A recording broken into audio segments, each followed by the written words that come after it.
ನಂದು ಇದು ಮಾಡ್ಲೇ ಇಲ್ವೇನೋ ನಾನು ಮ್ಯೂಟು ಬಂದಾಯ್ತು.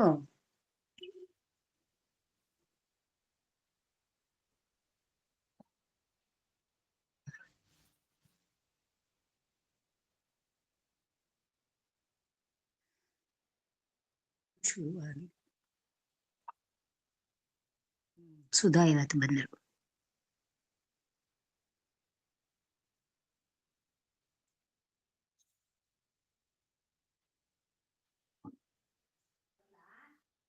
ಏನಿಲ್ಲ, ಹೆಸರುಗಳು ಬರ್ತಾ ಇದೆ ಅಷ್ಟೇ. ಬಾ ನೋಡು. ಇಲ್ಲ, ಅವ್ರು ಬಂದಾಗಿದೆ. ಮಾಸ್ಟರ್ ಬಂದಾಗಿದೆ ಮಾ.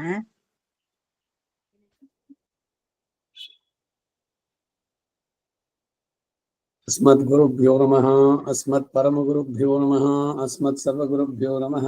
श्रीमते रामानुजाय नमः।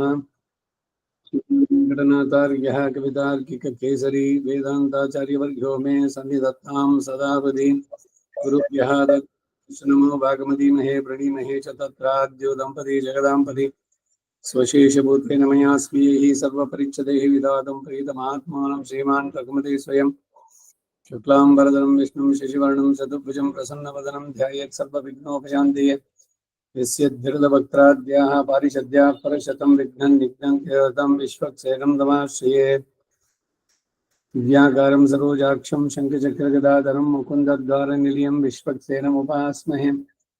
रामानुजया पात्रं ज्ञानवैराग्यभूषणं श्रीमद्वेङ्कटनाथार्यं वन्दे वेदान्तदेशिकम्। लक्ष्मीनाथसमारम्भां नाथयामनमध्यमाम् अस्मदाचार्यपर्यन्तां वन्दे गुरुपरम्पराहं। यो नित्यमच्युतपदाम्बुजयुग्मरुक्मं व्यामोहतस्तदितराणि तृणाय मेने। अस्मद्गुरोर्भगवतोऽस्य दैकसिन्धोः रामानुजस्य चरणौ चरणं प्रपद्ये।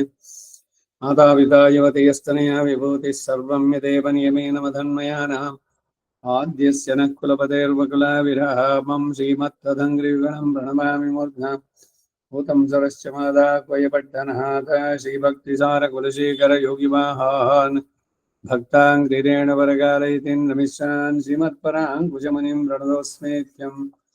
ज्ञानानन्दमयं देवं निर्मलं स्फटिकाकृतिम् आधारं सर्वविद्यानां हयग्रीवमुपास्महे। व्यासं वसिष्ठनप्तारं शक्तेः पौत्रमकल्मषं पराशरात्मजं वन्दे सुखदातं तपोनिधिं। व्यासाय विष्णवे नमः वै ब्रह्मनिधये वासिष्ठाय नमो नमः। अविकाराय शुद्धाय नित्याय परमात्मने सदैकरूपरूपाय विष्णवे सर्वजिष्णवे सम्यङ्ज्ञाय कलापेन महता भारतेन च उपबृंहितवेदाय नमो। व्यासाय विष्णवे मुनिं स्निग्धाम्बुदा भासं वेदव्यासमकल्मषं वेदव्यासं सरस्वत्या भासं व्याहासं नमाम्यहम्। अचतुर्वदनो ब्रह्मा द्विबाहुरपरो हरिः अफाललोचनः शम्भुः भगवान् बादरायणः। कृष्णं कमलवत्राक्षं पुण्यश्रवणकीर्तनं वासुदेवं जगद्योनिं नौमि नारायणं हरिं। कृष्णाय यादवेन्द्राय ज्ञानमुद्राय योगिने नाथाय रुक्मिणीशाय नमो वेदान्तवेदिने सारथ्यमर्जुनोऽस्याजौ कुर्वन् गीतामृतं ददौ लोकत्रयोपगताकाराय तस्मै कृष्णात्मने नमः। सर्वोपनिषदो गावः दुग्धा गोपालनन्दनः आर्थो वत्सः सुधीर्भोक्ता दुग्धं गीतामृतं महत्। मलनिर्मोचनं पुंसां जलस्नानं दिने दिने सगद्गीतां वसिस्नानं संसारमनमोचनं। गीतासु गीता कर्तव्या किमन्यैः शास्त्रविस्तरैः या स्वयं पद्मनाभस्य मुखपद्माद्विनिःसृताः। सर्वशास्त्रमयी गीता सर्वदेवमयो हरिः सर्वतीर्थमयी गंगा सर्वधर्ममयो मनः। यस्मिन् प्रसादसमुखे कवयो विदेते शास्त्राण्यशास्त्रयन् महिमाश्रयाणि कृष्णेन तेन स्वयमेव कीर्तम्। शास्त्रस्य तस्य सदृशं किमिहास्ति शास्त्रम्। भीष्मद्रोणतटा जयद्रथजला गान्धार नीलोत्पला शल्यग्राहवती कृपेण वहिनी कर्णेन वेलाकुला अश्वत्थाम विकर्णगौरमकरा दुर्योधनावर्तिनी सोत्तीर्णा खलु पाण्डवैरणनदी कैवर्तके केशवे नमोऽस्तुते व्यासविशालबुद्धे पुल्लारविन्दायतपत्रनेत्रः। येन त्वया भारततैलपूर्णः प्रज्वालितो ज्ञानमयप्रदीपः प्रपन्नपारिजाताय तोत्रवेत्रैकवाणे ज्ञानमुद्राय कृष्णाय गीतामृतद्वये नमः।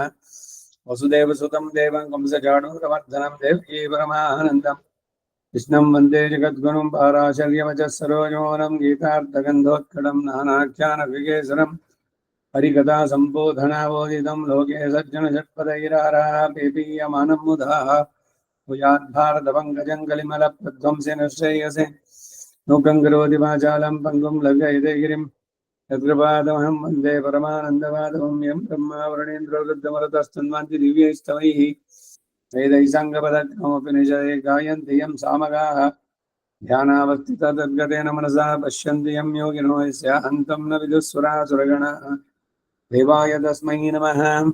पार्थाय प्रतिबोधितां भगवता नारायणेन स्वयं व्यासेन ग्रथितां पुराणमुनिना मध्ये महाभारतम् अद्वैतामृतवर्षिणीं भगवतीम् अष्टादशाध्यायिनीम् अम्ब त्वामनुसन्दधामि भगवद्गीते भवद्वेषिणीम्।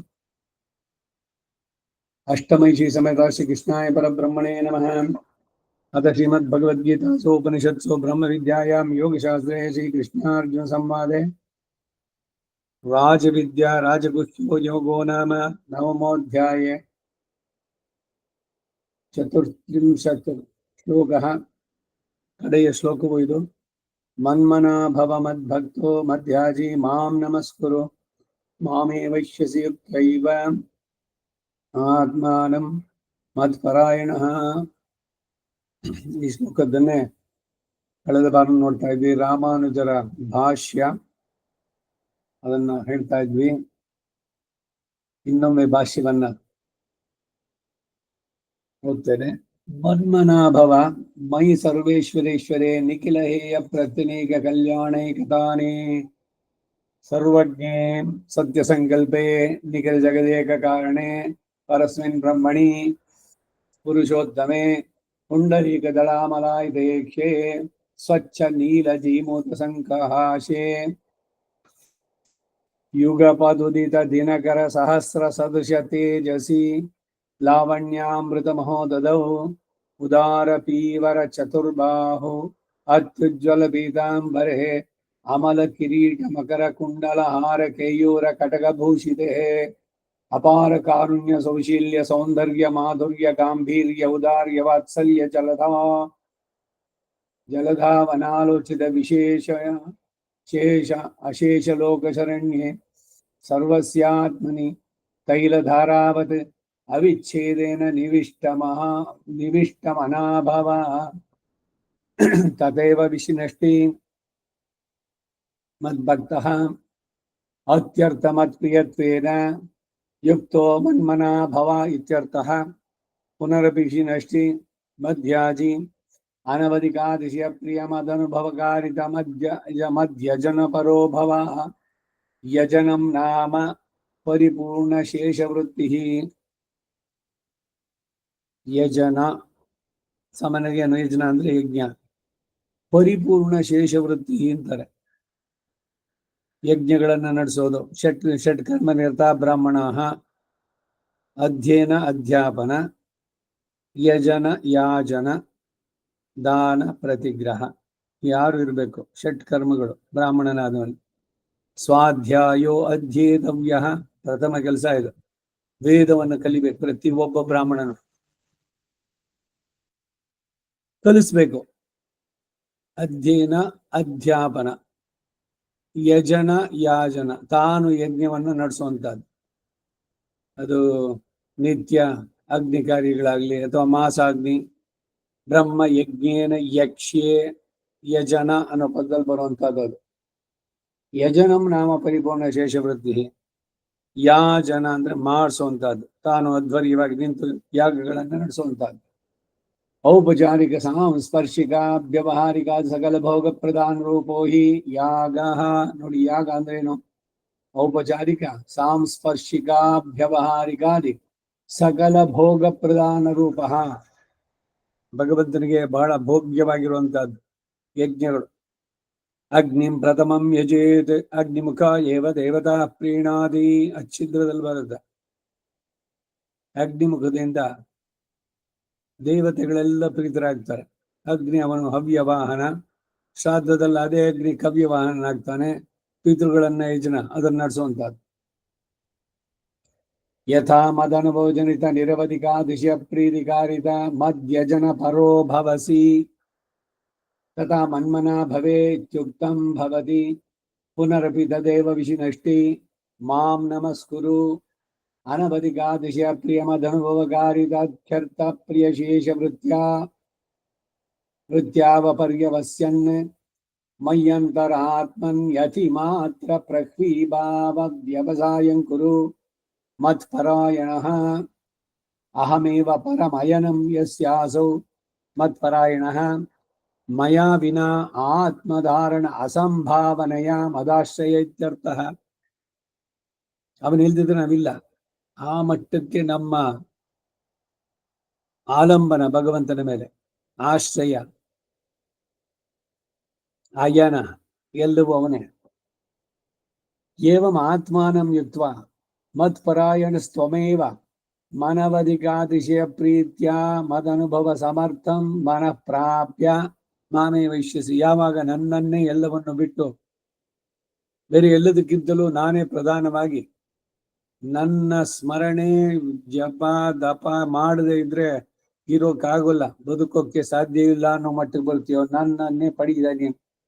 ಮನಃ ಪ್ರಾಪ್ಯ ಮಾಮೇವ ಯೇಷ್ಯಸಿ. ಯಾವಾಗ ಸದಾ ಮನಸ್ಸಿನಲ್ಲಿ, ಸದಾ ಎನ್ನ ನಾಲಿಗೆಯಲ್ಲಿ ಬರಲಿ ರಾಮನಾಮ.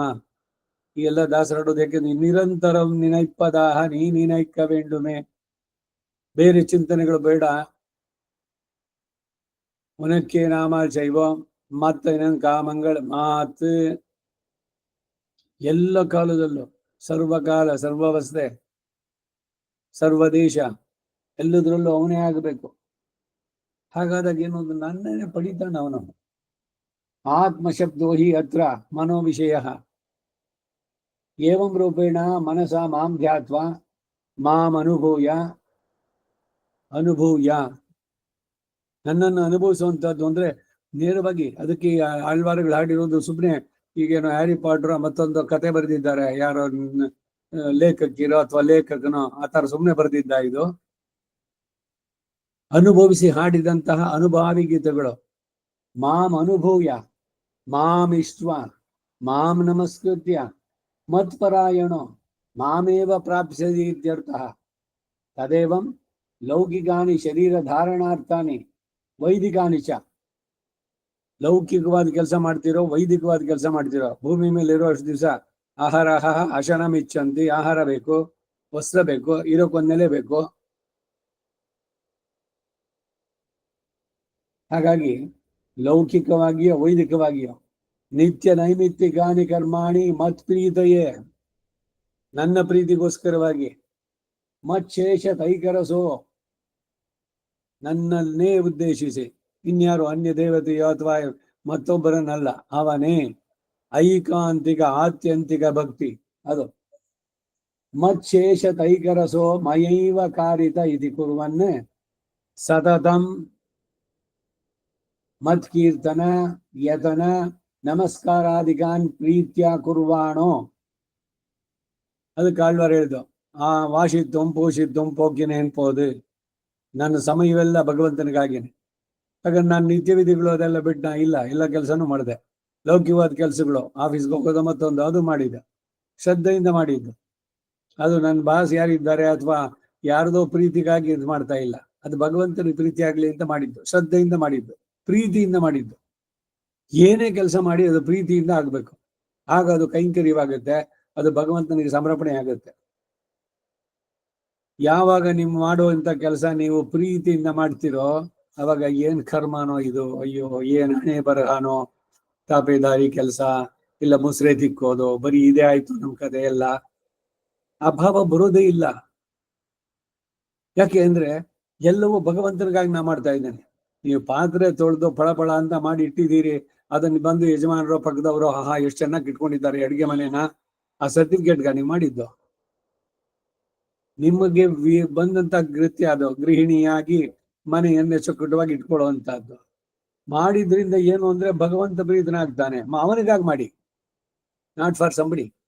ಇಲ್ಲ ಹೆಸರು ಸಿಗ್ಲಿ ನನಗೆ, ಅವ್ರು ಬಹಳ ಶುದ್ಧವಾಗಿ ಮಾಡ್ತಾರೆ ಅಥವಾ ಬಹಳ ಕ್ಲೀನ್ ಆಗಿದ್ದಾರೆ, ಎಲ್ರು ಹಂಗೆ ಹೇಳ್ಬೇಕು ಅಂತ ಮಾಡೋದಲ್ಲ. ಎಲ್ಲವನ್ನು ಕೂಡ ಮನ್ನಿಯಾಮ್ಯ ನಿಖಿಲ ಜಗಜನ್ಮಶೇಷತೈಕರ ಸಮಿತಿ ಚ ಅನುಸಂಧಾನೋ ಅತ್ಯರ್ಥ ಪ್ರಿಯ ಮದ್ಗುಣಗಣಂ ಚ ಅನುಸಂಧಾಯ.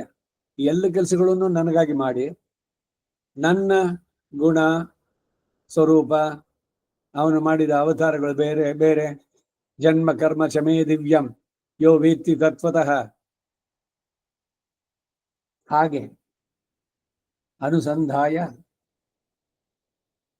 ಅಹರಹ ಉಕ್ತ ಲಕ್ಷಣಮಿದಂ, ದಿನಾಗ್ಲು ಅಹರಹ ಅಂದ್ರೆ 24x7 ನಿಮ್ಮ ಭಾಷೆನಲ್ಲಿ ಹೇಳೋದಾದ್ರೆ. ಅಹಹ ಅಂದ್ರೆ ಬೆಳಗ್ಗೆ, ಇನ್ನೊಂದು ಅಹಹ ಅಂದ್ರೆ ದಿನವೂ, ಮೂರೊತ್ತು ಅಂದ್ರೆ ಇನ್ನು ಮೂರೇನು ಹೊತ್ತಿರೋದು, ಸದಾನು ಅರ್ಥ. ಅಹೋರಾತ್ರ, ಅಹರ್ನಿಶಿ, ಅಹಹ ನಿಶಿ ಅಂದ್ರೆ ರಾತ್ರಿ, ಬೆಳಗ್ಗೆ ರಾತ್ರಿ. ಅಹರಹ ಉಕ್ತ ಲಕ್ಷಣವಿದ ಉಪಾಸನಂ ಉಪಾದದಾನೋ ಮಾಮೇವ ಪ್ರಾಪಿಸಿ. ಹೀಗೆ ಎಲ್ಲವೂ ನನಗಾಗಿ ಮಾಡ್ತಾ ಬಂದ್ರೆ ನನ್ನನ್ನೇ ನೀನು ಪಡಿತೀಯಾ. ಇತಿ ಶ್ರೀಮದ್ ಭಗವದ್ ರಾಮಾನುಜರಿದ್ದೆ ಶ್ರೀಮದ್ಗೀತಾ ಭಾಷೆಯ 9ನೇ ಅಧ್ಯಾಯ 9ನೇ ಅಧ್ಯಾಯ. ಈಗ ಅದರ ಅರ್ಥಾನುಸಂಧಾನದಲ್ಲಿ ಇದ್ದಿದ್ವಿ. ಪುಟ 1168, ಶ್ಲೋಕ 34. ಮನ್ಮನ ಭವ ಮಯ್ಯೇವ ಮನ ಆದತ್ಸ್ವ ಮೈ ಬುದ್ಧಿಂ ನಿವೇಶಯ. ಏನೇ ಕೆಲಸ ಕೂಡ ನಾನು ಹಿಂದೆ ಮನಸ್ಸಿನಲ್ಲಿ ಸದಾ ಇರಲಿ.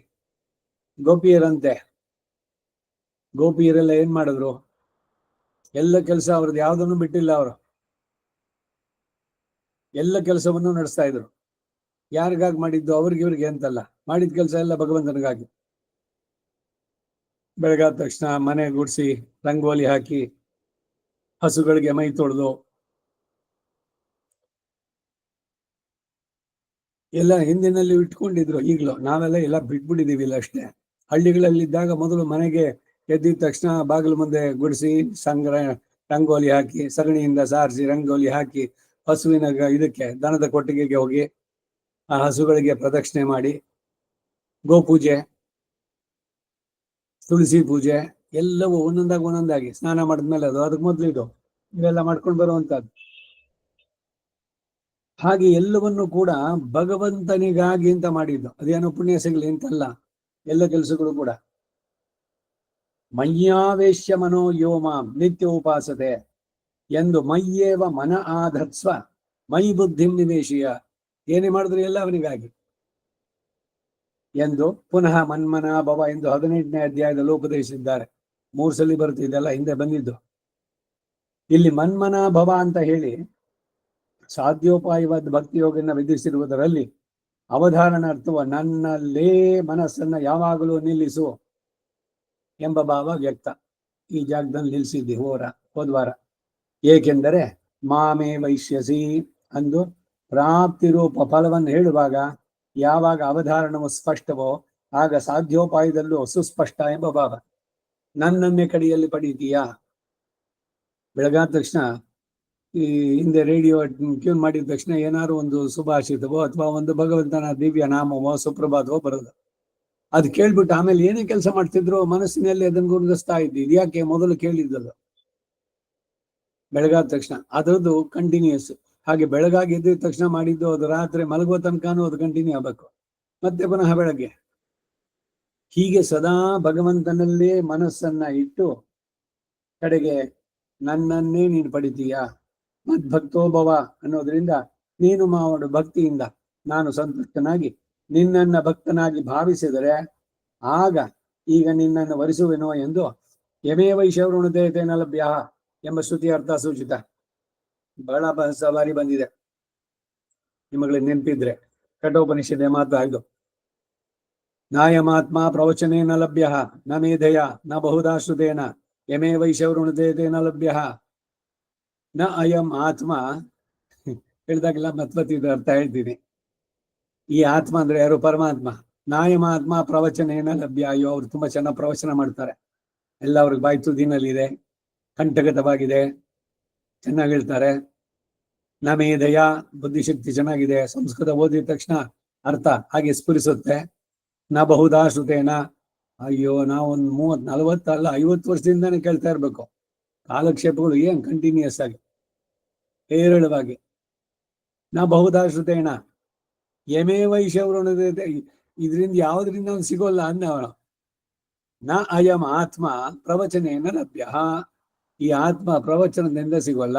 ನ ಮೇಧೆಯ ನ ಬಹುಧಾ ಶ್ರುತೇನ ಯಮೇ ವೈಶವ್ರಣತೆ ತೇನ ಲಭ್ಯ, ಯಾರನ್ನ ಅವನು ಆರಿಸ್ಕೊಳ್ತಾನೋ ಅವ್ರಿಗೆ ಮಾತ್ರ ಅವನು ಸಿಗ್ತಾನೆ.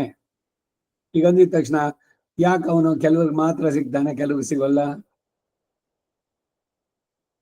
ಹಾಗಾದ್ರೆ ಅವನು ಪಕ್ಷಪಾತಿ. ಬ್ರಹ್ಮಸೂತ್ರದಲ್ಲಿ ವೈಷಮ್ಯ ನೈರ್ಘೃಣ್ಯ ಇಲ್ಲದವನು ಅಂತ ಬಹಳ ಸ್ಪಷ್ಟವಾಗಿ ಹೇಳ್ತಾರೆ.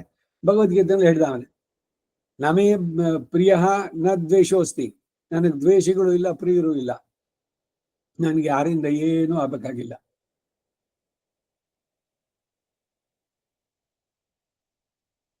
ಮತ್ತೆ ಯಾರನ್ನ ನೀನು ಅರಿಸೋದು ಅಂದ್ರೆ, ನನ್ನನ್ನು ಯಾರು ಆರಿಸ್ಕೊಳ್ತಾರೋ ಅಂಥವ್ರನ್ನ ನಾನು ಆರಿಸ್ಕೊಳ್ತೀನಿ. ಈಗ ಯಾರೋ ಒಬ್ರಿಗೆ ನೀವು ನಮಸ್ಕಾರ ಬನ್ನಿ ಅಂತೇಳಿ ಅವರು ಪ್ರತಿಸ್ಪಂದಿಸ್ತಾರೆ. ರಸ್ತೆನಲ್ಲಿ ಹೋಗೋ ಎಲ್ರಿಗೂ ನಮಸ್ಕಾರ ನಮಸ್ಕಾರ ಅಂತಾನೆ, ಯಾಕೆ ಅವ್ರು ತಲೆ ಸರಿ ಇಲ್ಲ ಆಗ್ತಾರೆ. ಲೋಕದಲ್ಲಿ ನೋಡೋದಿದ್ದಾನೆ. ಸುಮ್ಮನೆ ಯಾರು ಒಬ್ಬರನ್ನ ಮಾತಾಡ್ಸಲ್ವಲ್ಲ. ಒಬ್ರು ಒಂದ್ಸಲಿ ಮಾತಾಡಿದ್ರೆ ಅದಕ್ಕೆ ಪ್ರತಿಸ್ಪರ್ಧಿಯಾಗಿ, ಇಲ್ಲ ಮಾತಾಡದೇ ಇದ್ರೆ ಏನು ಅವ್ರಿಗೇನು ಕೇಳಿಸೋದೇ ಇಲ್ಲ ಅಂತ ಕಾಣಿಸುತ್ತೆ, ಇಲ್ಲ ಅಹಂಕಾರ ಅಂತ ಕಾಣಿಸುತ್ತೆ, ಇಲ್ಲ ಎಲ್ಲಿದ್ರು ಇದೆಲ್ಲ ಆಗುತ್ತಲ್ಲ. ನಾವೇ ಅನ್ಕೊಂಡ್ಬಿಡೋದು. ಈಗ ಯಾರೋ ಎದುರುಗಡೆ ಬಂದ್ರು, ನೀವೇನೋ ಒಂದ್ಸಲಿ ಒಂದು ಮುಗುಳ್ ನಕ್ರಿ, ಅವರೆಲ್ಲ ನಿಮ್ಮನ್ನು ಗಮನಿಸಿಲ್ಲ, ಇಲ್ಲ ನಿಮ್ ಮುಖ ನೋಡ್ತಿದ್ರು, ಅವ್ರ ಚಿಂತನೆ ಇನ್ನೆಲ್ಲೋ ಇತ್ತು. ಹಾಗಾಗಿ ನೀವು ಯಾರು ನಿಮ್ ನಕ್ಕಿದ್ದು ಅದನ್ನು ಪ್ರತಿಸ್ಲಿಲ್ಲ. ನಿಮ್ಗೇನ್ ಅನ್ಸುತ್ತೆ? ಎಷ್ಟು ಅಹಂಕಾರ ನೋಡೋನ್ಗೆ. ನಾನೊಂದ್ಸಲಿ ನೋಡ್ಬಿಟ್ಟು ಇದ್ ಮಾಡೋದು, ಇನ್ನೊಂದ್ಸಲಿ ಅವ್ನು ಬರ್ಲಿ ನಾನು ಈ ಕಡೆ ತಿರುಗಿಸ್ತೀನಿ ಮುಖನ, ನೀವೇ ಅನ್ಕೋಬಿಟ್ಟಿದ್ದು. ಅದ್ರ ಬದಲು ಅವ್ರು ನಿಲ್ಸಿ ನಮಸ್ಕಾರ, ನೀವು ನನ್ ಗಮನಿಸ್ಲಿಲ್ಲ ಅಂತ ಕಾಣಿಸುತ್ತೆ, ನನ್ಗೆ ಇಷ್ಟ ಇಲ್ವಾ ನೀವು ನೋಡಿದ್ರೆ, ನೀವು ಅದಕ್ಕೆ ಆ ಕಡೆ ತಿರುಗಿದ್ರ, ಅಲ್ಲೇ ಕ್ಲಿಯರ್ ಮಾಡ್ಕೊಂಬಿಡಿ. ಇದು ಪುರುಷರಿಗೆ ಸ್ತ್ರೀರಿಗೆ ಸಾಮಾನ್ಯವಾಗಿ ಈ ಅಸಂಪ್ಷನ್ ಅನ್ಸ್ಕೊಳ್ಳೋದು ಅಂತದ್ದೆಲ್ಲ ಇದೆಯಲ್ಲ, ಗಂಡಸರಿಗೇನು ಕಡಿಮೆ ಇಲ್ಲ. ನಾವೇ ಅನ್ಕೋಬಾರ್ದು ಮನಸ್ಸಿನಲ್ಲಿ ಏನೇನೋ.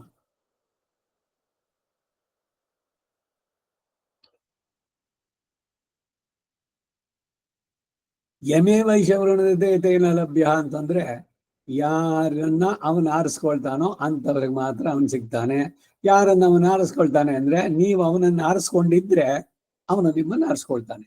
ಅದಕ್ಕಾಗಿ ಹಿಂದೆ ಹೇಳಿದೆಲ್ಲ, ಮನ್ಮನ ಭವ ಮಧ್ಯಾಜಿ ಮಾಂ ನಮಸ್ಕರು, ನನ್ನನ್ನೇ ಎಲ್ಲವನ್ನು ನನಗೆ ಅರ್ಪಿಸು, ಮಾಡಿದ್ದೆಲ್ಲ ಪ್ರೀತಿಯಿಂದ ಮಾಡು. ಅಯ್ಯೋ ಕರ್ಮ ಅಥವಾ ಏನೋ ಭಯ ಮಾಡದೇ ಇದ್ರೆ ಏನು ಬಂದು ಅವ್ನು ಇಟ್ಕೊಂಡ್ಬಿಡ್ತಾನೆ, ಇಲ್ಲ ಶನಿ ಬಂದ್ಬಿಡುತ್ತೆ, ನನಗೆ ದೇವ್ರಿಗೆ ಇವತ್ತು ಪೂಜೆ ಮಾಡ್ಲಿಲ್ಲ ಅನ್ನೋ ಅವ್ನು ಶಾಪ ಹಾಕ್ಬಿಡ್ತಾನೆ. ನಿಮ್ಗೆ ಶಾಪ ಹಾಕಿ ಅವ್ನಿಗೇನು ಬರ್ಬೇಕಾಗಿದೆ? ನೀನ್ ಮಾಡದೆಷ್ಟು ಬಿಟ್ರಷ್ಟು. ಭಗವಂತನಿಗೆ ನಿಮ್ಮ ಪೂಜೆ ಬೇಕೇನೋ? ಅವನು ಅವಾಪ್ತ ಸಮಸ್ತ ಕಾಮ. ನೀವೇನೋ ಹರಕೆ ಮಾಡ್ಕೊಂಡು ಅದ್ ಕೊಡ್ತೀನಿ ಇದ್ ಕೊಡ್ತೀನಿ ನಗ್ತಾನೆ ಅವನು. ನೀವೇನ್ ಕೊಡೋದು ನನಗೆ? ಅವನ ಕಣ್ಣಿಗೆ ಮೇಲೆ ಅವನು ಡಿಪೆಂಡ್ ಆಗಿಲ್ಲ ನೋಡೋದಕ್ಕೆ. ಕಣ್ಣಿಲ್ದಲೇನೆ ನೋಡಬಲ್ಲ, ಕಿವಿ ಇಲ್ದೆ ಕೇಳಬಲ್ಲ ಅವನು. ನನ್ಗಿಂಥದ್ದು ಬೇಕಿತ್ತು, ಅದನ್ನ ನನಗೆ ಸಿಗಲಿಲ್ಲ ಅನ್ನುವಂಥ ದಿವಸ ಇಲ್ವಾ ಅಲ್ಲ ಅವನಿಗೆ. ಅವಾಪ್ತ ಸಮಸ್ತ ಕಾಮಃ, ತನ್ನೆಲ್ಲ ಬಯಕೆಗಳನ್ನ ಯಾರ ಮೇಲೂ ಡಿಪೆಂಡ್ ಆಗದೆ, ಕಡೆಗೆ ತನ್ನ ಇಂದ್ರಿಯಗಳ ಮೇಲೂ ಡಿಪೆಂಡ್ ಆಗದೆ ಅವನು ನೋಡಬಲ್ಲ. ಈಗ ನಮ್ ಕಣ್ ಚೆನ್ನಾಗಿ ಕಾಣ್ಬೇಕು ಅಂದ್ರೆ ಕನ್ನಡ ಕಾಣೋರು ಹಾಕೋಬೇಕು, ಸರಿ ಇಲ್ಲಿದ್ರೆ ಪರೀಕ್ಷೆ ಮಾಡಿ. ಕಿವಿ ಕೇಳಿಸೋಲ್ಲ ಅಂದ್ರೆ ಹಿಯರಿಂಗ್ ಏಡ್ ಹಾಕೋಬೇಕು. ಮೊದಲು ಶ್ರವಣ ಇದು ಇಂದ್ರಿಯ ಭಗವಂತನೇ ಕೊಟ್ಟದ್ದು, ಅದು ಏನು ವಾರ್ಧಕ್ಯ ಇದ್ರಲ್ಲಿ ಕಡಿಮೆ ಆಯ್ತು ಅಂದಾಗ ಇನ್ನೊಂದು ಹಾಕೊಳ್ಳುವಂತಹದ್ದು. ಭಗವಂತನಿಗೆ ಕಿವಿ ಇಲ್ದಲೇನೆ ಕೇಳಬಲ್ಲ ಅವನು. ಸೊ ಅದರಿಂದ ನಾವು ಮಾಡುವ ಯಾವುದನ್ನು ಅವನು ಎಕ್ಸ್ಪೆಕ್ಟ್ ಮಾಡೋಲ್ಲ. ನಾವು ಇಚ್ಛೆ ಪಟ್ಟು ಅವನನ್ನ ಬಯಸಿದ್ದಾದ್ರೆ ಅದಕ್ಕೆ ಅವನು ಹೇಳ್ದ, ಎಲ್ರು ನನ್ನ ಹತ್ರಕ್ಕೆ ಬರೋರೆಲ್ಲ ಉದಾರಿಗಳೇನೆ. ಉದಾರ ಸರ್ವ ಏವೈತು ಜ್ಞಾನೀತು ಆತ್ಮ ಇವನೇ ಮತಂ ಅಂತ ಹೇಳ್ಬೇಕಾದ್ರೆ, ನನ್ನ ಹತ್ರಕ್ಕೆ ಬಂದ್ರಲ್ಲ ಅವರೇ ಉದಾರಿಗಳು. ಅವನು ಆರ್ಥನೋ ಅರ್ಥಾರ್ಥಿನೋ ಜಿಜ್ಞಾಸನೋ ಜ್ಞಾನಿನೋ. ಮದ್ಭಕ್ತೋ ಭವ ಅನ್ನೋದ್ರಿಂದ, ನೀನು ಮಾಡಿಯ ಭಕ್ತಿಯಿಂದ ನಾನು ಸಂತುಷ್ಟನಾಗಿ ನಿನ್ನನ್ನ ಭಕ್ತನಾಗಿ ಭಾವಿಸಿದ್ರೆ ಅದಕ್ಕೆ ಭಗವಂತ ನಮ್ಮನ್ನ ನೀನು ನಿರಂತರಂ ನಿನೈಪದಾಹ ನೀ ನಿನೈಕವೇಂಡಮೆ ಅಂತ ಭಗವಂತನ್ ಕೇಳೋದು. ನೀನ್ ಮಾಡೋ ಸಂಕಲ್ಪನ ಭಗವಂತ ಸದಾ ಎನ್ನ ನಾಲಿಗೆಯಲ್ಲಿ ಬರಲಿ ರಾಮನಾಮ, ನೀನು ಸಂಕಲ್ಪಿಸಿದರೆ ಅದು ಸಾಧ್ಯವಾಗುತ್ತೆ. ಕೇವಲ ನನ್ನ ಪ್ರಯತ್ನದಿಂದ ಆಗೋಲ್ಲ. ಯಾಕೆ ನಮ್ಮ ಪ್ರಯತ್ನ ಸಿನ್ಸಿಯರ್ ಆಗಿಲ್ವ? ನಿಮ್ ಪ್ರಯತ್ನ ಸಿನ್ಸಿಯರ್ ಆಗಿದೆ, ಆದ್ರೆ ನಿಮ್ ಕರ್ಮ ಏನಾಗುತ್ತೆ ಅದ್ರಲ್ಲಿ ಬಿಡೋಲ್ಲ ನೀವು ಒಳ್ಳೆ ಕೆಲಸ ಮಾಡೋಕೆ. ಭಗವಂತನನ್ನ ಪಡೆಯೋದಕ್ಕೆ ಏನು ಅಡ್ಡಿಯಾಗಿದೆಯೋ ಆ ಪ್ರತಿಬಂಧಗಳನ್ನೆಲ್ಲ ಬಿಡಿಸುವಂತಹದ್ದು ಈ ನಾಮ ಸಂಕೀರ್ತನೆ ಇವುಗಳಿಂದ. ಇದಕ್ಕಾಗಿ ಮಾಡ್ಬೇಕು ಪ್ರತಿದಿನ ನಿತ್ಯ ನೈಮಿತ್ತಿಕ ಕರ್ಮಗಳು. ಯಾಕೆ? ಧರ್ಮೇಣ ಪಾಪಂ ಅಪನುದತಿ. ಗೃಹಸ್ಥ ಧರ್ಮ, ಸ್ತ್ರೀ ಧರ್ಮ, ಪುರುಷ ಧರ್ಮ, ಮನುಷ್ಯ ಧರ್ಮ, ಬ್ರಹ್ಮಚರ್ಯ ಧರ್ಮ ಅವುಗಳನ್ನ ನಡೆಸಿದ್ರೆ ಪಾಪಂ ಅಪನುದತಿ. ಪ್ರಬಲತರ ಪ್ರಾಚೀನ ಕರ್ಮಗಳಿದೆಯಲ್ಲ ಭಗವಂತನನ್ನ ಪಡೆಯೋದಕ್ಕೆ ಅಡ್ಡಿಯಾಗಿರುವಂತಹದ್ದು, ಅವುಗಳನ್ನು ಪರಿಹಾರ ಮಾಡ್ತಾನೆ. ಅದು ಅಧಿಭೌತಿಕ ಆಧ್ಯಾತ್ಮಿಕ ಇವೆ ತಾಪಗಳು. ಆ ತಾಪತ್ರಯಗಳನ್ನ ಪರಿಹಾರ ಮಾಡಿ ಭಗವಂತನ ಕೃಪೆ ಖಂಡಿತ ಇದೆ ನಮ್ಮ ಮೇಲೆ. ಅದು ನಮ್ಮನ್ನು ತಲುಪದೆ ಮಧ್ಯದಲ್ಲಿ ಅಡ್ಡಿಯಾಗಿರುವ ಈ ಕರ್ಮಗಳಿದೆಯಲ್ಲ ಅದನ್ನೆಲ್ಲ ಪರಿಹಾರ ಮಾಡುತ್ತೆ. ಯಾವಾಗ? ಭಗವತ್ ಪ್ರೀತಿಯ ಯುಕ್ತವಾಗಿ, ಭಗವತ್ ಪ್ರೀತ್ಯರ್ಥವಾಗಿ, ಭಗವತ್ ಕೈಂಕರ್ಯ. ಕೈಂಕರ್ಯ ಅಂದ್ರೂ ಪ್ರೀತಿಪೂರ್ವಕವಾದಂತಹ ಸೇವೆ. ಹಾಗೆ ನಡೆಸಿದಾಗ ಅವನು ಸಿಗ್ತಾನೆ. ಇದನ್ನ ಸೂಚಿಸೋದಕ್ಕಾಗಿ ಅತ್ಯರ್ಥ ಮತ್ಪ್ರಿಯತ್ವೇನ, ಮತ್ಪ್ರಿಯ ಅತ್ಯರ್ಥ ಮಮ, ಈ ಬೇರೆ ಎಲ್ಲಕ್ಕಿಂತಲೂ ಅವನು ನನಗೆ ತುಂಬಾ ಆತ್ಮೀಯನಾಗ್ಬೇಕು. ನನಗೆ ನನ್ನ ಭಗವಂತನ ಸಂಬಂಧ ಇದು ಎಲ್ರಿಗೂ, ಸಮಸ್ತ ಚೇತನಿಗೂ ಹೇಳ್ತಾ ಇರೋದು. ನನ್ನ ಹೆಂಡತಿ ಅಲ್ಲ, ನನ್ನ ಮಕ್ಕಳಲ್ಲ, ನನ್ನ ತಂದೆ ಅಲ್ಲ, ನನ್ನ ತಾಯಿ ಅಲ್ಲ, ಇನ್ಯಾರೋ ಅವರು ಇವರು ಯಾರು ಅಲ್ಲ. ಭಗವಂತ ನನಗೆ ತುಂಬಾ ಆಪ್ತ ಕಾಮಃ, ಆತ್ಮ ಕಾಮಃ. ನನಗೂ ಅವನಿಗೆ ಇರುವ ಸಂಬಂಧ ಇವತ್ತಿಂದಲ್ಲ, ಈ ಜನ್ಮದಲ್ಲಿ ಇವರುಗಳೆಲ್ಲ ನನಗೆ, ನನ್ನ ಪತ್ನಿ, ನನ್ನ ಮಕ್ಕಳು, ನನ್ನ ತಂದೆ ತಾಯಿ ಎಲ್ಲ ಕರ್ಮದಿಂದ ಒಬ್ಬೊಬ್ರು. ಹರಿಮಿತ್ರ ಸತಿ ಪುತ್ರ ಎಲ್ಲರೂ ಕರ್ಮದ ಅವತಾರಗಳು. ಕುರಿಯನಾಗಿಸಿ ನಿನ್ನ ಕಾಪಿಡುವ ಸಂಸಾರ. ಈ ಜನ್ಮದಲ್ಲಿ ಇವರುಗಳು, ಹಿಂದಿನ ಜನ್ಮದಲ್ಲಿ ಯಾರ್ಯಾರಿದ್ರು, ಅದಕ್ಕೆ ಹಿಂದಿನ ಜನ್ಮದಲ್ಲಿ ಯಾರಿದ್ರು, ಎಷ್ಟು ಜನ್ಮಗಳಾಯ್ತು, ಯಾರು ಬಂಧುಗಳು?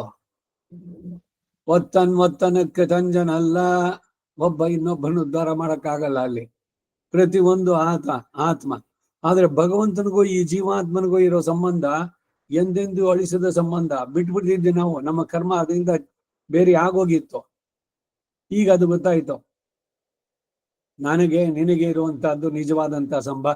ನೀನೇ ಬೇಡ ಅಂತಂದ್ರು ಬಿಡ್ಸೋಕಾಗಲ್ಲ ಇದನ್ನ ಅಂತಾರೆ ಆಳ್ವಾರಗಳು. ಅಂದ್ರು ನಾ ಪಿರಂದಿಲೇನ್, ಪಿರಂದ ಪಿನ್ ಮರಂದಿಲೇನ್. ಆ ಮರದೇ ಇರಬೇಕು. ಸದಾ ಭಗವಂತನನ್ನೇ ಮಾಡೋ ಕೆಲಸ ಬಿಟ್ಬಿಡಿ ಅಂತಲ್ಲ. ಸುಮ್ನೆ ದೇವ್ರ ಪೂಜೆ ಮೇಲೆ ಕೂತ್ಬಿಡ್ತೀನಿ, ಯಾವಾಗ್ಲೂ ಪರೀಕ್ಷೆ ಬರೋಲ್ಲ, ನಾನು ಯಾರ ಹತ್ರನು ಮಾತಾಡೋಲ್ಲ, ಇದಲ್ಲ ಅರ್ಥ. ಎಲ್ಲರೊಂದಿಗೂ ಇರಿ, ಆದ್ರೆ ಯಾರಲ್ಲೂ ಹೊಂಟದಂತೆ ಇರಿ. ನೀವು ನಿಮ್ಮ ಭಗವಂತ ಇಬ್ಬರೇನೆ, ಅದು ಪರ್ಮನೆಂಟ್. ಅದು ಇವರೆಲ್ಲ ಬರೀ ಗೆಸ್ಟ್ಗಳು ಅಷ್ಟೇ. ಯಾರೋ ಬರ್ತಾರೆ, ಒಂದ್ 5 ನಿಮಿಷ ಮಾತಾಡ್ತಾರೆ, 1 ಗಂಟೆ ಕೂತಿರ್ತಾರೆ, ಏನೋ ಕಾಫಿನೋ ಏನೋ ಕೊಡ್ತೀರಿ, ಆಯ್ತು ಬರ್ತೀವಿ ನಾವು, ಅವ್ರ ಟೈಮ್ ಆಯ್ತು ಹೊರಟ್ರು. ಆದ್ರೆ ಭಗವಂತ ಹಿಂಗೋ, ಇವನು ಸಾಕಪ್ಪ ನಿನ್ ಜೊತೆ ಸಂವಾಸ, ನಾಳೆ ದಿವಸ ನಿನ್ನ ಭೇಟಿ ಆಗೋಣ. ಈಗ ಬೇರೆ ಗೆಸ್ಟ್ಗಳ ತರ ಬೆಳಗ್ಗೆ ಆರಾಧನೆ ಮಾಡಿದ ತಕ್ಷಣ ಸಂಪುಟ ಬಾಗ್ಲು ಹಾಕ್ಬಿಟ್ಟು ಇನ್ ಮತ್ತೆ ಅವ್ನು ನೆನೆಸ್ಕೊಳ್ಳೋದು ಯಾವಾಗ? ಮಾರನೇ ದಿವಸ ಬೆಳಗ್ಗೆ ಸ್ನಾನ ಆದ್ಮೇಲೆ ಏನಾದ್ರು ಇಟ್ಕೊಂಡಿದ್ರೆ ದಿವಸ ಅಲ್ಲೂ ಆರಾಧನೆ ಮಾಡೋದು ಅಂತ. ಯಾವುದೋ ಕಾಲಕ್ಕಲ್ಲ, ಸದಾ ಏನೇನ್ ಮಾಡ್ತೀವೋ ಎಲ್ಲ ಅವನಿಗೆ. ಯದ್ಯದ್ ಕರ್ಮ ಕರೋಮಿ ತತ್ತದಖಿಲಂ, ಹೇ ಶ್ರೀಮನ್ ನಾರಾಯಣ ತವ ಆರಾಧನಂ. ನಿನ್ನ ಆರಾಧನೆ, ನಾವು ನಾ ಮಾತಾಡಿದ್ದೆಲ್ಲ ಸ್ತೋತ್ರ ನಿನಗೆ. ಮಲ್ಕೊಂಡ್ರೆ ಅದೇ ಸಮಾಧಿ ಸ್ಥಿತಿ. ಸಂಚಾರ ಪದಯೋ ಪ್ರದಕ್ಷಿಣೆ ವಿಧಿ, ಓಡಾಡಿದ್ದೆಲ್ಲ ಪ್ರದಕ್ಷಿಣೆ. ಎಲ್ಲವೂ ಭಗವನ್ಮಯವಾಗಬೇಕು. ಏನೇ ಕೆಲಸ ಮಾಡಿದ್ರು ಭಗವಂತನಿಗೆ ಆಗ್ಬೇಕು, ಇನ್ಯಾರನ್ನು ಮೆಚ್ಚೋಕಲ್ಲ. ಹೀಗೆ ಏನಾರು ತಗೊಂಡ್ರೆ ಅತ್ಯರ್ಥ ಮತ್ಪ್ರಿಯತ್ವೇನ, ಹೀಗೆ ತೈಲ ಧಾರೆಯ ಹಾಗೆ ಅವಿಚ್ಛಿನ್ನ ಸ್ಮೃತಿ ಸಂತಾನ ರೂಪ ಪ್ರೀತಿಯ ಅತಿಶಯವಿದ್ದರೇನೆ ಮಿಕ್ಕ ಕಾಲಗಳಲ್ಲೂ ಭಗವದ್ ಆರಾಧನ ರೂಪವಾದ ನಿತ್ಯ ನೈಮಿತ್ತಿಕ ಅನುಷ್ಠಾನಾದಿ ಪಂಚಮಹಾಯಜ್ಞಗಳೇನೋ, ಭಗವದ್ ಅರ್ಚನಾದಿ ರೂಪ ಕೈಂಕರ್ಯಗಳೇನೋ, ಆತನ ಕಥಾಶ್ರವಣ ಏನೋ, ಇವೇ ಮೊದಲಾದವುಗಳಲ್ಲಿ ಮನಸ್ಸಿರಬೇಕು ಎಂಬ ಅಭಿಪ್ರಾಯದಿಂದ ಪುನರಪಿ ವಿಶಿನಷ್ಟಿ ಎಂದಿನ ಮುಂದಿನ ವಾಕ್ಯಕ್ಕೆ ಅವತಾರಿಕೆಯನ್ನು ಕೊಟ್ಟು ಅದೇ ಉಪೋತ್ಪಾದಿಸಲ್ಪಡುತ್ತೆ ಅಂತ ಹೇಳ್ತಾರೆ. ಮಧ್ಯಾಜಿ ಅಂದರೆ ಅನವಧಿಕ ಅತಿಶಯ ಪ್ರಿಯಮದನುಭವಕಾರಿತ ಯಜನ ಪರೋಭವ, ಅವಧಿ ಇಲ್ಲದಷ್ಟು ಅತಿಶಯವಾಗಿ ಪ್ರಿಯವಾಗಿರುವ ನನ್ನ ಅನುಭವದಿಂದ ಮಾಡಲ್ಪಟ್ಟಂತ ನನ್ನ ವಿಷಯವಾದ ಯಜನದಲ್ಲಿ ಆಸಕ್ತನಾಗೋ. ಏನ್ ಕರ್ಮನೋ, ಬ್ರಾಹ್ಮಣನಾಗಿ ಹೋಮನೋ ಮಾಡ್ಬೇಕು, ಸಂಧ್ಯಾವನ್ನೇ ಮಾಡ್ಬೇಕು, ಕರ್ಮನ ಇದು? ಪ್ರೀತಿಯಿಂದ ಮಾಡಿಸ್ಬೇಕಾದ್ರೆ ಎಲ್ಲ ಏನೇನ್ ಕೆಲಸ ಮಾಡೋದು ಅದು ಅವನಿಗೆ ಯಜನ. ಇದರಿಂದ ಕೈಂಕರ್ಯ ಹೇಳಲ್ಪಟ್ಟಿದ್ದು ಎಂಬ ಭಾಷ್ಯದ ಅಭಿಪ್ರಾಯ. ಇಲ್ಲಿ ಯಾಜಿ ಎಂಬ ಶಬ್ದದಿಂದ ತೋರಿ ಬರುವ ಯಜನ ಶಬ್ದಾರ್ಥ ಏನು ಅದನ್ನು ತಿಳಿಸ್ತಾರೆ. ಸೋಮಯಾಜಿ, ಸೋಮಾಶಿ ಆಂಡಾನ್, ಸೋಮಯಾಜಿ ಆಂಡಾನ್, ಸೋಮಯಾಗವನ್ನ ನಡೆಸ್ತಾ ಇದ್ದವರು, ಶ್ರೀರಂಗದಲ್ಲಿ ಇದ್ರವರು. ಕೃತುನಾಥ ದೇಶಿಕ, ಸೋಮಯಾಜಿ ಹೋಗಿ ಸೋಮಯಾಶಿ, ಈ ಶಕಾರ ಬಂದ್ಬಿಡ್ತಲ್ಲಿ. ರಾಮಾನುಷ ನು ತಂದಾದಿ, ರಾಮಾನುಜ, ರಾಮಾನುಷ, ಹಾಗೆ ಸೋಮಯಾಶಿ. ಸೋಮಯಾಗವನ್ನು ಮಾಡಿದವನು ಯಾಜಿ. ಪ್ರತಿನಿತ್ಯ ಇದ್ ಮಾಡಿದ್ರೆ ಅವನು ಅದೆಲ್ಲ ಹೋಗಿ ಸೋಮಾಶಿ ಆಂಡಾನ್ ಅಂತ ಬಂದ್ಬಿಟ್ಟಿದೆ ಈಗ. ಹಾ, ಯಗಾರ ಶಕಾರಕ್ಕೆ ಸೋಮಯಾಗ. ವೇದಾಂತ ದೇಶಿಗರಿಂದ ಸ್ವಲ್ಪ ಸೀನಿಯರ್ ಕಂಟೆಂಪರರಿ, ಅವರು ಇದ್ದಾಗ ಇದರಲ್ಲೇ ಇದ್ದವರವರು. ದೇಶಿಗರ ಕಾಲ 1258 to 1360 ಏನೋ ಬರುತ್ತೆ ಅಲ್ಲೇ, ಆ ಒಂದು ಸಮಯದಲ್ಲಿ 12ನೇ 13ನೇ ಶತಮಾನ. ಯಾಜಿ ಅನ್ನೋ ಪದ ಇದು. ಈಗ ಈ ಸೌತ್ ಕೆನರಾ ಇದವರೆಲ್ಲ ಸೋಮಯಾಜಿ ಅಂತ ಹೆಸರಿಟ್ಕೊಳ್ತಾರೆ. ಅಂದ್ರೆ ಅವರ ಪೂರ್ವಿಕರು ಸೋಮಯಾಗವನ್ನು ಮಾಡ್ತಾ ಇದ್ರು, ಅದರಿಂದ ಅವರಿಗೆ ಸೋಮಯಾಗ ಅಂತ ಹೆಸರು. ಯಜ್ಞ ನಾರಾಯಣ ದೀಕ್ಷಿತರು ಅಂತ ನಮ್ಮೂರಿನಲ್ಲಿದ್ರು. ಅವ್ರು ನಡೆಸ್ತಾ ಇದ್ರು ಎಲ್ಲ ಯಜ್ಞ ಯಾಗಗಳನ್ನು. ಅದರ ಸಂತೋಷ ಕಾಣ್ಬೇಕು. ಅದು ಯಾಜಿ ಅನ್ನೋ ಶಬ್ದದಿಂದ ತೋರಿ ಬರುವ ಯಜನ ಶಬ್ದ ಅರ್ಥ ಏನು ಅಂತಾರೆ, ಯಜನಂ ನಾಮ. ಯಜನ ಅಂದ್ರೆ ಪರಿಪೂರ್ಣ ಶೇಷವೃತ್ತಿ. ಏನೋ ಸುಮ್ನೆ ಅಗ್ನಿ ಇದ್ ಮಾಡಿ ಒಂದಷ್ಟು ತುಪ್ಪ ಹಸೋದು, ಅಬ್ಬಾ ಆಯ್ತಪ್ಪ ಇವತ್ ಮಾಡಿದ್ದು ಒಂದೊಂದೂವರೆ ಗಂಟೆ ಕಾಲ, ಆ ಭಗವಂತನ ಪ್ರೀತಿಯಿಂದ ಮಾಡುವಂತಹದ್ದು. You find pleasure in doing it. ಮಾಡದೇ ಇದ್ರೆ ಅಯ್ಯೋ ಏನೋ ಕಳೀತಾರೆ. ಊಟ ಮಾಡ್ದಿದ್ರೆ ಏನಾಗತ್ತೆ? ಮೊನ್ನೆ ದಿವಸ ಯಾರೋ ಬಂದಿದ್ರು, ಏನು ಉಪನಯನ ಮಾಡಿಸ್ಬೇಕು ಅಂತ. ಏನು ನೀವು ಸಂಧ್ಯಾನ ಮಾಡ್ತಿದ್ದೀರಾ ಅಂದೆ. ಮಾಡ್ತಾ ಇದ್ದೆ. ಈಗ ಎಲ್ಲ ನಾನು US ಟೈಮ್ಗೆ ಕೆಲಸ ಮಾಡೋದು. ಸಾಯಂಕಾಲ 5 ಗಂಟೆ ಕೂತ್ಬಿಟ್ರೆ ಬೆಳಗ್ಗೆ 2:30 ಹೇಳೋದು. ಸಂಧ್ಯಾವನೆ ಅದಕ್ಕೆ ಬಿಟ್ಬಿಡೆ. ಊಟ ಬಿಟ್ಟಿದ್ದೀರಾ? ಸಂಧ್ಯಾವನೆ ಬಿಟ್ರಿ. ನೈಟ್ ಡ್ಯೂಟಿ ಆಯ್ತು. ನೈಟ್ ಡ್ಯೂಟಿ ಇದ್ದಾಗ ಊಟ ಮಾಡಲ್ವಾ? ಯಾವುದೋ ಒಂದು ರೀಸನ್ ಹೇಳ್ಬಿಟ್ಟು ಬಿಟ್ಬಿಡೋದು. ಮನಸ್ಸಿದ್ರೆ ಮಾಡೋಕ್ಕಾಗಲ್ಲ. ಸಂಧ್ಯಾವನೆನ 5:30 ತಾನೇ ನೀವು US ವರ್ಕ್ಗೆ ಆ ಟೈಮ್ ಶುರು ಮಾಡಕ್ಕೆ. ಬೆಳಗಿಂದ ಏನ್ ಮಾಡ್ತಾ ಇದ್ದೀರಿ? ಎಲ್ಲಿ ಮಾಮ ಟೈಮೇ ಆಗೋಲ್ಲ. ಬೆಳಗಾದ ತಕ್ಷಣ ಶೇವ್ ಮಾಡೋಕ್ಕೆ 35-40 ನಿಮಿಷ ಅಲ್ಲಿ ಕೂತ್ಕೊಂಡು ಅದಕ್ಕೆ ಮಾಡಿ, ಇದಕ್ಕೆಲ್ಲ ಆಫ್ಟರ್ ಲೋಷನ್ನು ಅದು ಇದು ಹಚ್ಕೊಂಡು ಅದಕ್ಕೆ 35 ನಿಮಿಷ 40 ನಿಮಿಷ ಗಡ್ಡ ಕೆರ್ಕೊಳಕ್ಕಾಗತ್ತೆ. 15 ನಿಮಿಷ ಸಂಧ್ಯಾವನೆ ಮಾಡೋಕ್ಕಾಗಲ್ವಾ? ಎಷ್ಟೊತ್ತು ಹೊರಡೋದು? 7:38ಗೆ. ಮತ್ತೆ 7:38 ಹೋದ್ರೆ ಸಂಧ್ಯಾವನೆ ಮಧ್ಯಾಹ್ನಕ್ಕೆ ಮುಗಿಸ್ಬಿಡೋದಲ್ಲ. ಅದಕ್ಕೇನು ಅಯ್ಯೋ 12 ಗಂಟೆಗೆ ನಾವೆಲ್ಲಿ ಬರೋಕ್ಕಾಗತ್ತೆ? 12 ಗಂಟೆಗೆ ಮಾಡ್ಬೇಕು. ಹೌದು, ಯಾರಿಗೆ? ಯಾರು ಫ್ರೀ ಆಗಿದ್ದಾರೋ ಅವ್ರಿಗೆ. ನೀವ್ ಯಾವ್ದೋ ಹೊಟ್ಟೆ ಪಾಡಕ್ಕೆ ತಗೊಂಡಿದ್ದೀರಿ, ಆ ಕೆಲಸ ಬೇಡ ಅಂತ ಹೇಳೋಲ್ಲ, ಮಾಡಿ. ಹೊರಡೋಕ್ ಮೊದಲು ಸಂಧ್ಯಾವನ್ನೇ ಮಾಧ್ಯಾಹ್ನಕ ಮಾಡ್ಬಿಟ್ಟು ತಿಂಡಿ ತಿಂದು ಹೊರಡಿ. ತಿಂಡಿ ತಿನ್ನೋಕ್ ಮೊದಲು ಸಂಧ್ಯಾವನ್ನೇ, ತಿಂಡಿ ಆದ್ಮೇಲೆ ಮಾಧ್ಯಾಹ್ನಕ, ಅಥವಾ ಸ್ನಾನಕ್ಕೆ ಮೊದಲು ಸಂಧ್ಯಾವನ್ನೇ. ಇದೆಲ್ಲ ವಾಪಕ್ಷಿಗಳು. ಎಲ್ರು ಹಾಗಾದ್ರೆ ನಿಧಾನಕ್ಕೆ ಮಾಡೋಣ ಅಂತಲ್ಲ. ಎಲ್ಲವೂ ಸ್ನಾನ ಪೂರ್ಣಂ.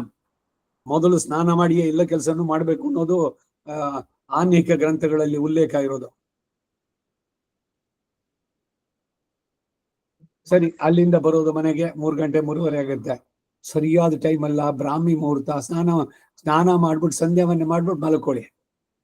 ನೈಟ್ ಡ್ಯೂಟಿ ಮಾಡಿ ಬಂದಿದ್ದೀರಲ್ಲ, ಆಯ್ತು. ನಿಮ್ಮ ಹೊಟ್ಟೆ ಪಾಡಿಗೆ ಕೊಟ್ಟಿರೋ ಉದ್ಯೋಗ, ಅದನ್ನ ಕಡಿಮೆಯಾಗಿ ನೋಡಿ ಅಂತ ಹೇಳೋಲ್ಲ. ಅದು ಭಗವದರ್ಪಿತವಾಗಿ ಮಾಡಿ. ಮನಸ್ಸು ಹೊಂದಿದ್ರೆ ಎಲ್ಲದನ್ನು ನಡೆಸಬಹುದು. ಹಾಗೆ ಇಲ್ಲಿ ಯಜನ ಅನ್ನೋದು ಪರಿಪೂರ್ಣ ಶೇಷ ವೃತ್ತಿ ಅಂತ ಹೇಳ್ತಾರೆ. ರಾಮಾನುಜನ ಮಾತಿದು. ಸಂಪೂರ್ಣವಾದ ದಾಸ್ಯಕ್ಕೆ ವಿಹಿತವಾದಂತಹ ವ್ಯಾಪಾರ. ಬ್ರಾಹ್ಮಣನಿಗೆ ಮುಖ್ಯವಾಗಿ ಬ್ರಾಹ್ಮಣ್ಯ ಉಳಿಬೇಕು ಅಂತಂದ್ರೆ ನಮ್ಮದನ್ನು ಉಳಿಸ್ಕೊಳ್ಬೇಕು. ನಮ್ಮ ಧರ್ಮ, ನಮ್ಮ ಆಚರಣೆಗಳದ ಬಗ್ಗೆ ಅಭಿಮಾನ ಇರಬೇಕು. ಯಾರು ಕೆಟ್ಟದಾಗ ಮಾತಾಡೋದು ಬಿಡಬಾರ್ದು ಅವ್ರನ್ನ. You don't spare.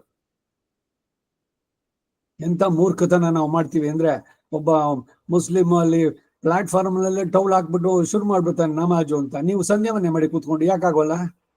ಅವಮಾನ ನಿಮಗೆ. ಏನು ಬೆಳೆಸ್ಕೊಂಡಿದ್ದೀವಿ ನಾವು?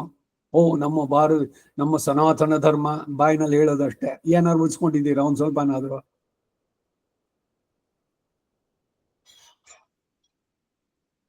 ಸಂಪೂರ್ಣವಾದ ದಾಸ್ಯಕ್ಕೆ ವಿಹಿತವಾದಂತಹ ವ್ಯಾಪಾರ ಇದು. ಬ್ರಾಹ್ಮಣನಿಗೆ ಸ್ವಾಧ್ಯಾಯೋ ಅಧ್ಯೇತವ್ಯ.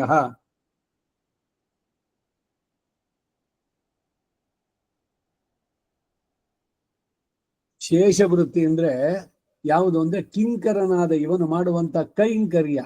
ಅದೇ ಧಾತುವಿನಿಂದ ಉಂಟಾದದ್ದು ಯಾಗ ಎಂದ್ರೆ ಏನು ಅನ್ನು ತಿಳಿಸ್ತಾರೆ. ಔಪಚಾರಿಕ ಅರ್ಘ್ಯ, ಪಾದ್ಯ, ಆಚಮನ, ನೀರಾಜನಾದಿ ಕೈಂಕರ್ಯಗಳು. ಉಪಚಾರ ಔಪಚಾರಿಕವಾಗಿ ಶಾಸ್ತ್ರಕ್ಕೆ ஒரு ಚೂರು பண்ணிவிடு. ಏನು ಶಾಸ್ತ್ರಕ್ಕೆ ஒரு ಚೂರು பண்ணிவிடுದೆ இப்படி ಚುಟಾದು ಶಾಸ್ತ್ರ. ಔಪಚಾರಿಕ ಅಂದ್ರೆ ಏನು ಅಂದ್ರೆ ಈ ಎಲ್ಲ ಭಗವಂತ ಅವನ ರಾಜಾದಿ ರಾಜ. ಅವನು ಬಂದಿದ ತಕ್ಷಣ ಅವನಿಗೆ ಅರ್ಘ್ಯ, ಪಾದ್ಯ, ಆಚಮನೀಯ, ಸ್ನಾನೀಯ, ವಸ್ತ್ರ, ಭೂಷಣಗಳು, ಷೋಡಶ ಉಪಚಾರಗಳು, ನೀರಾಜನಾದಿ ಕೈಂಕರ್ಯ ಅಲ್ಲಿ ತನಕ 16 ಉಪಚಾರಗಳು. ಸಾಂಸ್ಪರ್ಶಿಕ ಅಭಿಷೇಕ, ಊರ್ಧ್ವಪುಂಡ್ರ, ಗಂಧ, ಪುಷ್ಪ, ಅರ್ಚನಾದಿ ರೂಪ ಕೈಂಕರ್ಯಗಳು ಸಾಂಸ್ಪರ್ಶಿಕ, ಭಗವಂತನ ಮುಟ್ಟಿ ಮಾಡುವಂತಹದ್ದು. ಸಾಂಸ್ಪರ್ಶಿಕ ಔಪಚಾರಿಕ ಆಯಿತು. ಅಭ್ಯವಹಾರಿಕ ನಿವೇದನ, ತಾಂಬೂಲಾದಿ ಕೈಂಕರ್ಯಗಳು. ನೀವು ರಾಮಾನುಜರ ನಿತ್ಯಗಂತ ಓದಿದ್ರೆ ಇಜ್ಜಾ ಪ್ರಕರಣ ಆರಾಧನೆ ಇದರಲ್ಲಿ ಅವನಿಗೆ ಭಗವಂತನಿಗೆ ಒಂದು ಆಸನ, ಅದಾದ್ಮೇಲೆ ಇನ್ನೊಂದು ಆಸನ, ಸ್ನಾನಾಸನ ಆಯಿತು. ಅಲಂಕಾರಾಸನ ಆಗಿದ ತಕ್ಷಣ ಅವನಿಗೆ ಪಂಚೋಪಚಾರನ್ ಸಮರ್ಪಯಾಮಿ ಅಂತ, ಅರ್ಘ್ಯ, ಪಾದ್ಯ, ಆಚಮನೀಯ ಇವೆಲ್ಲ. ಆಮೇಲೆ ಮುಖವಾಸ ಅಂತ.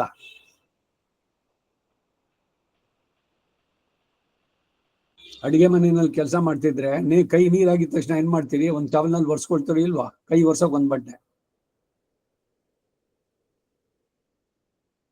ಪುರುಷೀರೆ ತುಂಡೆ ಒಂದ್ಕಿಂಡ್ವಾ. ಏನದು ಪುರುಷೀರೆ ಅಂತಂದ್ರೆ?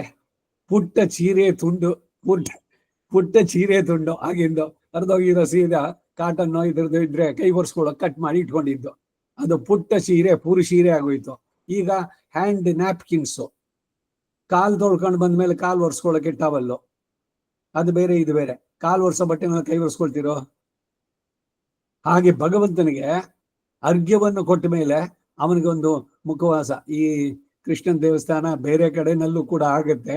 ಏನು ಅಂದ್ರೆ ಒಂದು ವಸ್ತ್ರ ತಗೊಂಡು ಮಧ್ಯದಲ್ಲಿ ಒಂದು ಗಂಟೆ ಹಾಕ್ಬಿಟ್ಟು ಅದು ತಿರುಗಿಸ್ತಾರೆ, ಹಿಂಗೆ ರೋಲ್ ಮಾಡೋದು. ಏನು ಅಂದ್ರೆ ಒಂದ್ ಕಡೆ ಕಾಲ್ ಒರೆಸೋದಕ್ಕೆ, ಇನ್ನೊಂದ್ ಕಡೆ ಕೈ ಒರೆಸೋಕೆ. ಇನ್ನೊಂದು ಈ ವಸ್ತ್ರನೇ ಇಟ್ಕೊಂಡು ಹಾಕೋಲ್ವ? ಅದ್ಯಾಕೆ ಗಂಟಾಗಿ ಶಾರ್ಟ್ ಕಟ್ ಮಾಡ್ಬೇಕು? ಭಗವಂತನಿಗೆ 2 ವಸ್ತ್ರ ಇಟ್ಕೊಂಡ, ಒಂದ್ ಕೈ ಒರೆಸೋಕೆ, ಇನ್ನೊಂದು ಕಾಲ್ ಒರೆಸೋಕೆ. ಆಮೇಲೆ ತಾಂಬೂಲ ತೊಡಬೇಕು ಭಗವಂತನಿಗೆ ಪ್ರತಿ ಒಂದೊಂದು ಆಸನದಲ್ಲಿ. ಮರ್ಯಾದೆ ಇದು.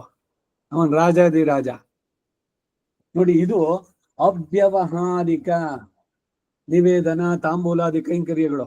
ಪೃಷ್ಠಮೇಧಸ್ಥಿರನ್ನಾನಿ ಭಕ್ಷ್ಯ ಭೋಜ್ಯಾನ್ಯನಿ ಹೇಕಜಃ ಸಂಪನ್ನಾನಿ ಜಗನ್ನಾಥ ಭೋಜ್ಯಾಸನಮುಪಾಶ್ರಯೇ. ಭೋಜ್ಯಾಸನಂ ಸಮರ್ಪಯಾಮಿ, ಅರ್ಘ್ಯಂ ಸಮರ್ಪಯಾಮಿ, ಖಾದ್ಯಂ ಸಮರ್ಪಯಾಮಿ, ಆಚಮನೀಯಂ ಸಮರ್ಪಯಾಮಿ, ಶುದ್ಧೋದಕಂ ಸಮರ್ಪಯಾಮಿ, ಮುಖವಾಸ, ತಾಂಬೂಲ. ಇಜ್ಜಾ ಪ್ರಕರಣವನ್ನು ಒಂದನ್ನೇ ತಗೊಂಡು ನಾವು ನಿತ್ಯ ಗ್ರಂಥ ಬರೆದಿದ್ದೇವೆ. ಅನಂತರಂಗಾಚಾರ್ಯ ಹೇಳಿದ್ರು, ನಾನು ಬರೆದಾಗ ನಾ ಪೂರ ಬರೆಯೋಣ ಅಂದೆ. ಅವರು ಇದ್ ಮಾಡಿದ್ದು ಅಷ್ಟೇ, ಪರಕಾಲ ಮಠಾಧೀಶರು 9ನೇ ಗ್ರಂಥ ಪೂರ್ಣವಾಗಿ ಬರಲಿ ಅಂತ. ಅದ್ಯಾಕೋ ಅನಂತರಂಗಾಚಾರ್ಯರು ಬರೀ ಇಜ್ಜಾ ಪ್ರಕರಣ ಮಾತ್ರ ತಗೋಣ ಅಂದ್ರು. ಅದರಲ್ಲಿ ಬೇರೆಯವ್ರದೆಲ್ಲ ಸೇರಿಸಿದ್ರು. ಪರಾಶರ ಭಟ್ರದು, ಎಂಬಾರ್ದು, ಇವ್ರದೆಲ್ಲ ಅದರಲ್ಲಿ ಇದೆ. ಕ್ರಿಯಾದೀಪ ಅಂತ ಇನ್ನೊಂದು ಹೆಸರು, ಪಂಚಕಾಲ ಪ್ರಕಾಶಿಕ ಅಂತ ಒಂದು ಪುಸ್ತಕ ಬಂತ. ಆಮೇಲೆ ಎಲ್ಲ ಆ ನಿತ್ಯ ಗ್ರಂಥದ ಮೇಲೆ ಆಧರಿಸಿ ಏನೆ 9ನೇ ಕೃತಿ ರಾಮಾನುಜರದ್ದು ನಿತ್ಯ ಗ್ರಂಥದಲ್ಲಿ ಬೆಳಗ್ಗೆ ಎದ್ದ ಕ್ಷಣದಿಂದ ಒಬ್ಬ ಶ್ರೀ ವೈಷ್ಣವನು, ಪುರುಷನೋ ಸ್ತ್ರೀನೋ, ಅವರ ವಿಹಿತವಾದಂತಹ ಧರ್ಮಗಳು. ರಾತ್ರಿ ಮಲಗೋ ತನಕ ಏನ್ ಮಾಡ್ಬೇಕು ಅನ್ನೋದನ್ನ ಬರೆದಿಟ್ಟಿದ್ದಾರೆ. ಬೆಳಗ್ಗೆ ಎದ್ದ ಕ್ಷಣದಿಂದ ರಾತ್ರಿ ತನಕ ಒಂದು ದಿವಸವನ್ನು 5 ಕಾಲ ಮಾಡಿ, ಅಭಿಗಮನ, ಉಪಾದಾನ, ಇಜ್ಜಾ, ಸ್ವಾಧ್ಯಾಯ, ಯೋಗ. ಮಲಗ್ಕೋಬೇಕಾದ್ರೆ ಹೇಗೆ ಮಲಗಬೇಕು? ಶಯನ ವಿಧಿ. ಮಲಗೋಕ್ ಮೊದಲು ಕಾಲು ತೊಳ್ಕೊಂಡು ಕಾಲನ್ನು ಚೆನ್ನಾಗಿ ಒರೆಸಿ, ಒದ್ದೆ ಬಟ್ಟೆನಲ್ಲಿ ಮಲಗಬಾರ್ದು. ಬೆಡ್ಶೀಟು ಕಲರ್ ಆಗಿರಬಾರ್ದು, ವೈಟ್ ಬೆಡ್ಶೀಟ್ ಇರ್ಬೇಕು. ನಿದ್ದೆ ಬರದೆ ಹೋಗಿ ಹಾಸಿಗೆ ಮೇಲೆ ಮಲಗಬಾರ್ದು. ಹಾಸಿಗೆ ಮೇಲೆ ಮಲಗಿ ಬೆಳಗ್ಗೆ ಎದ್ದಿದ ತಕ್ಷಣ ಹಾಸಿಗೆ ಸುತ್ತ ಎತ್ತಿಡ್ಬೇಕು. ಹಾಗೆ ಇರಬಾರ್ದು ಅದು. ಇವಾಗ ನಮ್ದು ಎಲ್ಲ ಕಾಟಗಳು, ಯಾವಾಗ ಬೇಕಾದ್ರೂ ಹೋಗಿ ಬಿತ್ಕೊಳ್ಳಿ. ಸುಖದ ಒಂದು ಕಲ್ಪನೆಯಲ್ಲಿ ಏನೇನು ಆಚರಣೆ ಇತ್ತು ಇದೆಲ್ಲ ಹಿಂದೆ ಎಲ್ಲ ಹಾಸಿಗೆ ನೆಲದ ಮೇಲೆ ಹಾಸ್ಕೊಂಡು ಸುತ್ತ ಬಿಟ್ಟು ಅದು ಒಂದ್ ಕಡೆಗೆ ಜೋಡಿಸಿ ಇಟ್ಬಿಟ್ರೆ ಮುಗೀತಲ್ಲಿಗೆ. ಇನ್ನು ಮತ್ತೆ ಯಾವಾಗ ರಾತ್ರಿ ಮಲಗ್ಬೇಕಾದ್ರೆ ತೆಗಿಬೇಕಾದದ್ದು. ಬೆಳಗ್ಗೆ ಹೊತ್ತು ನಿದ್ದೆ ಮಾಡಬಾರ್ದು. ವಯಸ್ಸಾದವ್ರ ಕತೆ ಬೇರೆ, 10 ನಿಮಿಷ ಮಲಗ್ಬೋದು, ಒಂದ್ ಗ್ಯಾಪು. ಇಲ್ಲ ಬೆಳಗ್ಗೆನೋ ಮಲಗಿ ತೂಕಿಸ್ಬಿಟ್ಟು ರಾತ್ರಿ ತೂಕನೇ ಬರಲ್ಲ, 12 ಮಣಿ ಬೆಲ್ಲ ಹಚ್ಚಿ ಹಂಗೆಂಗೋ ನಾಯಿ ಕೂಗ್ತು, ಇನ್ಯಾವುದೋ ಬಂತು ಶಬ್ದ, ಮತ್ತೆ ಬೆಳಗ್ಗೆ ಹೇಳೋದು 8 ಗಂಟೆನೇ 9 ಗಂಟೆ. ನಮ್ಮಲ್ಲೊಬ್ರು ವೇದಕ್ಕೆ ಬರ್ತಾ ಇದ್ರು. ಬೆಳಗ್ಗೆ ಅವ್ರಿಗೆ ಬೇಗ ಬರೋಕ್ಕಾಗಲ್ಲ 6:30. ಏನ್ ಕಾರಣ ಅಂದ್ರೆ ಅವಾಗ್ಲೇ ನನಗೆ ನಿದ್ದೆ ಬರುತ್ತೆ ಅಂತ. ಇದೇನ್ರಿ ಕರ್ಮ ಇದು? ಇಲ್ಲಿ ಕೇಳ್ಬಿಡಿ 1.5 ಗಂಟೆ ಕಾಲ ವೇದ ಮಿಸ್ ಆಗತ್ತೆ ನಿಮಗೆ, ಆಮೇಲೆ ಮಲ್ಕೊಳ್ಳಿ ಹೋಗಿ ಅಂತ. ಇಲ್ಲೇ ಅಪ್ಪ ತೂಕ ಬರಲೆ. ಏನು ದಾಸರಾಗಿ ಏನ್ ಅವ್ರ ಕರ್ಮ. ಪಶ್ಚಾತ್ತಾಪ ಪಡ್ಬೇಕು ನಾವಷ್ಟೇ. ಅಯ್ಯೋ ಪಾಪ ಹಾಗಾಯ್ತಲ್ಲ ಅಂತ. ಯಾಕೆ ಆವಾಗ ಬರುತ್ತೆ ನಿದ್ದೆ? ಯಾಕೆ ಮೊದ್ಲೇ ಬರೋಲ್ಲ? ಎಲ್ಲವನ್ನು ವ್ಯವಸ್ಥಿತವಾಗಿ ಯಾವ ಸಮಯದಲ್ಲಿ ಏನೇನ್ ಮಾಡ್ಬೇಕು ಮಾಡಿದ್ರೆ ಚೆನ್ನಾಗಿ ಬರುತ್ತೆ. ನಿದ್ದೆ ಬರೋದು ಹೇಳ್ಕೊಡ್ಬೇಕಾಗಿಲ್ಲ ಯಾರು, ಅಷ್ಟೇ ಸಹಜ. ಬೆಳಗಿಂದ ಏನಾದ್ರು ಶರೀರಕ್ಕೂ ಶ್ರಮ ಆಗಿದ್ರೆ ರಾತ್ರಿ ಹೋಗಿ ಮಲಗಿದಾಗ ಆ ದಿಂಬು ಭಗವಂತನ ಕಾಲು ಒದ್ದಿಟ್ಕೊಳ್ಳಿ. ಇವತ್ತು ಬೆಳಗ್ಗೆ ಎದ್ದ ಕ್ಷಣದಿಂದ ಈಗ ಮಲಗೋ ತನಕ ಕಾಯ ವಾಚ ಮನಸ ನಾನು ಏನೇನ್ ಮಾಡೋದ್ನೋ ಎಲ್ಲಾನು ನಿನಗೆ ಸಮರ್ಪಣೆ ಮಾಡಿದ್ದೇನೆ. ಈಗ ನಾ ಮಲಗ್ತಾ ಇದ್ದೇನೆ. ನನ್ನ ಮನಸ್ಸಿನಲ್ಲಿ ಇನ್ನೊಂದು ನೆಕ್ಸ್ಟ್ ಥಾಟ್ ಯಾವುದು ಬರುವುದಕ್ಕೆ ಬಿಡಬಾರ್ದು. ಅದು ನಮ್ಮ ಕೈನಲ್ಲಿದೆ. ಭಗವಂತನ ಧ್ಯಾನಿಸಿ, ರಾಮಸ್ಕಂದಂ ಹೇಳಿ, ದುಸ್ವಪ್ನಂ ತಸ್ಯ ನಶ್ಯತಿ ಅಂತವರಿಗೆ ರಾಮ, ಸ್ಕಂದ, ಹನುಮಂತ, ವಿಭೀಷಣ, ವೃಕೋದರ, ಭೀಮಸೇನ ಇವರನ್ನ ನೆನೆಸ್ಕೊಳ್ಳಿ. ಕ್ಷೀರಸಾಗರ ತರಂಗ ಶೀಕರ ಸಾರ ತಾರಕಿತ ಚಾರುಮೂರ್ತಯೇ ಭೋಗಿ ಭೋಗ ಶೈನೀಯ ಶಾಯಿನೆ ಮಾಧವಾಯ ಮಧುವಿದ್ವಿಷೇ ನಮಃ. ಹೀಗಿರುತ್ತೆ ಜಾಗೃತ ಅವಸ್ಥೆ. ಮಲ್ಕೊಂಡಿದ ತಕ್ಷಣ ನೆಕ್ಸ್ಟ್ ಏನ್ ಬರುತ್ತೆ ಅಂದ್ರೆ ಕೈ ಕಾಲೆಲ್ಲ ಹಾಸಿಗೆ ಮೇಲೆ ಇದೆ, ಆದ್ರೆ ಮನಸ್ಸು ಇನ್ನೂ ಎಚ್ಚರವಾಗಿದೆ. ಅದಕ್ಕೆ ಭಗವಂತ ಇನ್ನೊಂದು ಪ್ರಜ್ಞಾನ್ನೇ ಸೃಷ್ಟಿ ಮಾಡ್ಕೊಟ್ಬಿಡ್ತಾನೆ. ಅಲ್ಲೊಂದು ಪ್ರಪಂಚ, ಅದು ಸ್ವಪ್ನ. ನೀವೇ ಅದರಲ್ಲಿ ಪ್ರಧಾನವಾದಂತಹ ಪರ್ಸನ್ನು. ನಿಮ್ಮ ಸುತ್ತಲೂ ಹೆಂಗಿದ್ದು ನಿಮ್ಗೆ ಬಂಧುಗಳು, ಪರಿಚಯ ಇರೋರು, ಪರಿಚಯ ಇಲ್ದಲೇ ಇರೋರು, ಏನೋ ಈ ಸಿಗ್ಮೆಂಟ್ ಫ್ರಾಯ್ಡ್ ಅಂತ ಹೇಳಿದ ಬೆಳಗಿಂದ ಮಾಡಿದ್ದೆಲ್ಲ ಅಲ್ಲಿ ರೀಸೈಕಲ್ ತಿರುಗತ್ತೆ ಅಂತ. ಆ ಕಥೆ ಎಲ್ಲ ಇಲ್ಲ. ನಮ್ಮ ಕರ್ಮದ ಪ್ರಕಾರ ಪುಣ್ಯ ಮಾಡಿದ್ದೋ ಪಾಪದ್ದೋ ಅದಕ್ಕೇನೆ ಕೆಟ್ಟ ಕನಸೋ ಒಳ್ಳೆ ಕನಸೋ ಬೀಳುತ್ತೆ. ದುಸ್ವಪ್ನ ತಸ್ಯ ನಶ್ಯತಿ ಅಂತವರಿಗೆ ದುಸ್ವಪ್ನ ಬರುವುದಿಲ್ಲ. ಇವ್ರು ನೆನೆಸ್ಕೊಂಡು ಮಗುವಿನಂತೆ ಮಲಗ್ಕೊಳ್ಳಿ. ನಾಳೆ ದಿವಸ ಏನಾಗುತ್ತೋ ಏನೇನೋ ಹಚ್ಕೊಳ್ಳೋದು, ಸುಮ್ಮನೆ ಇರೋಕ್ಕಾಗದೆ ಅಂತ ಹೇಳ್ತಾರಲ್ಲ ಹಾಗೆ.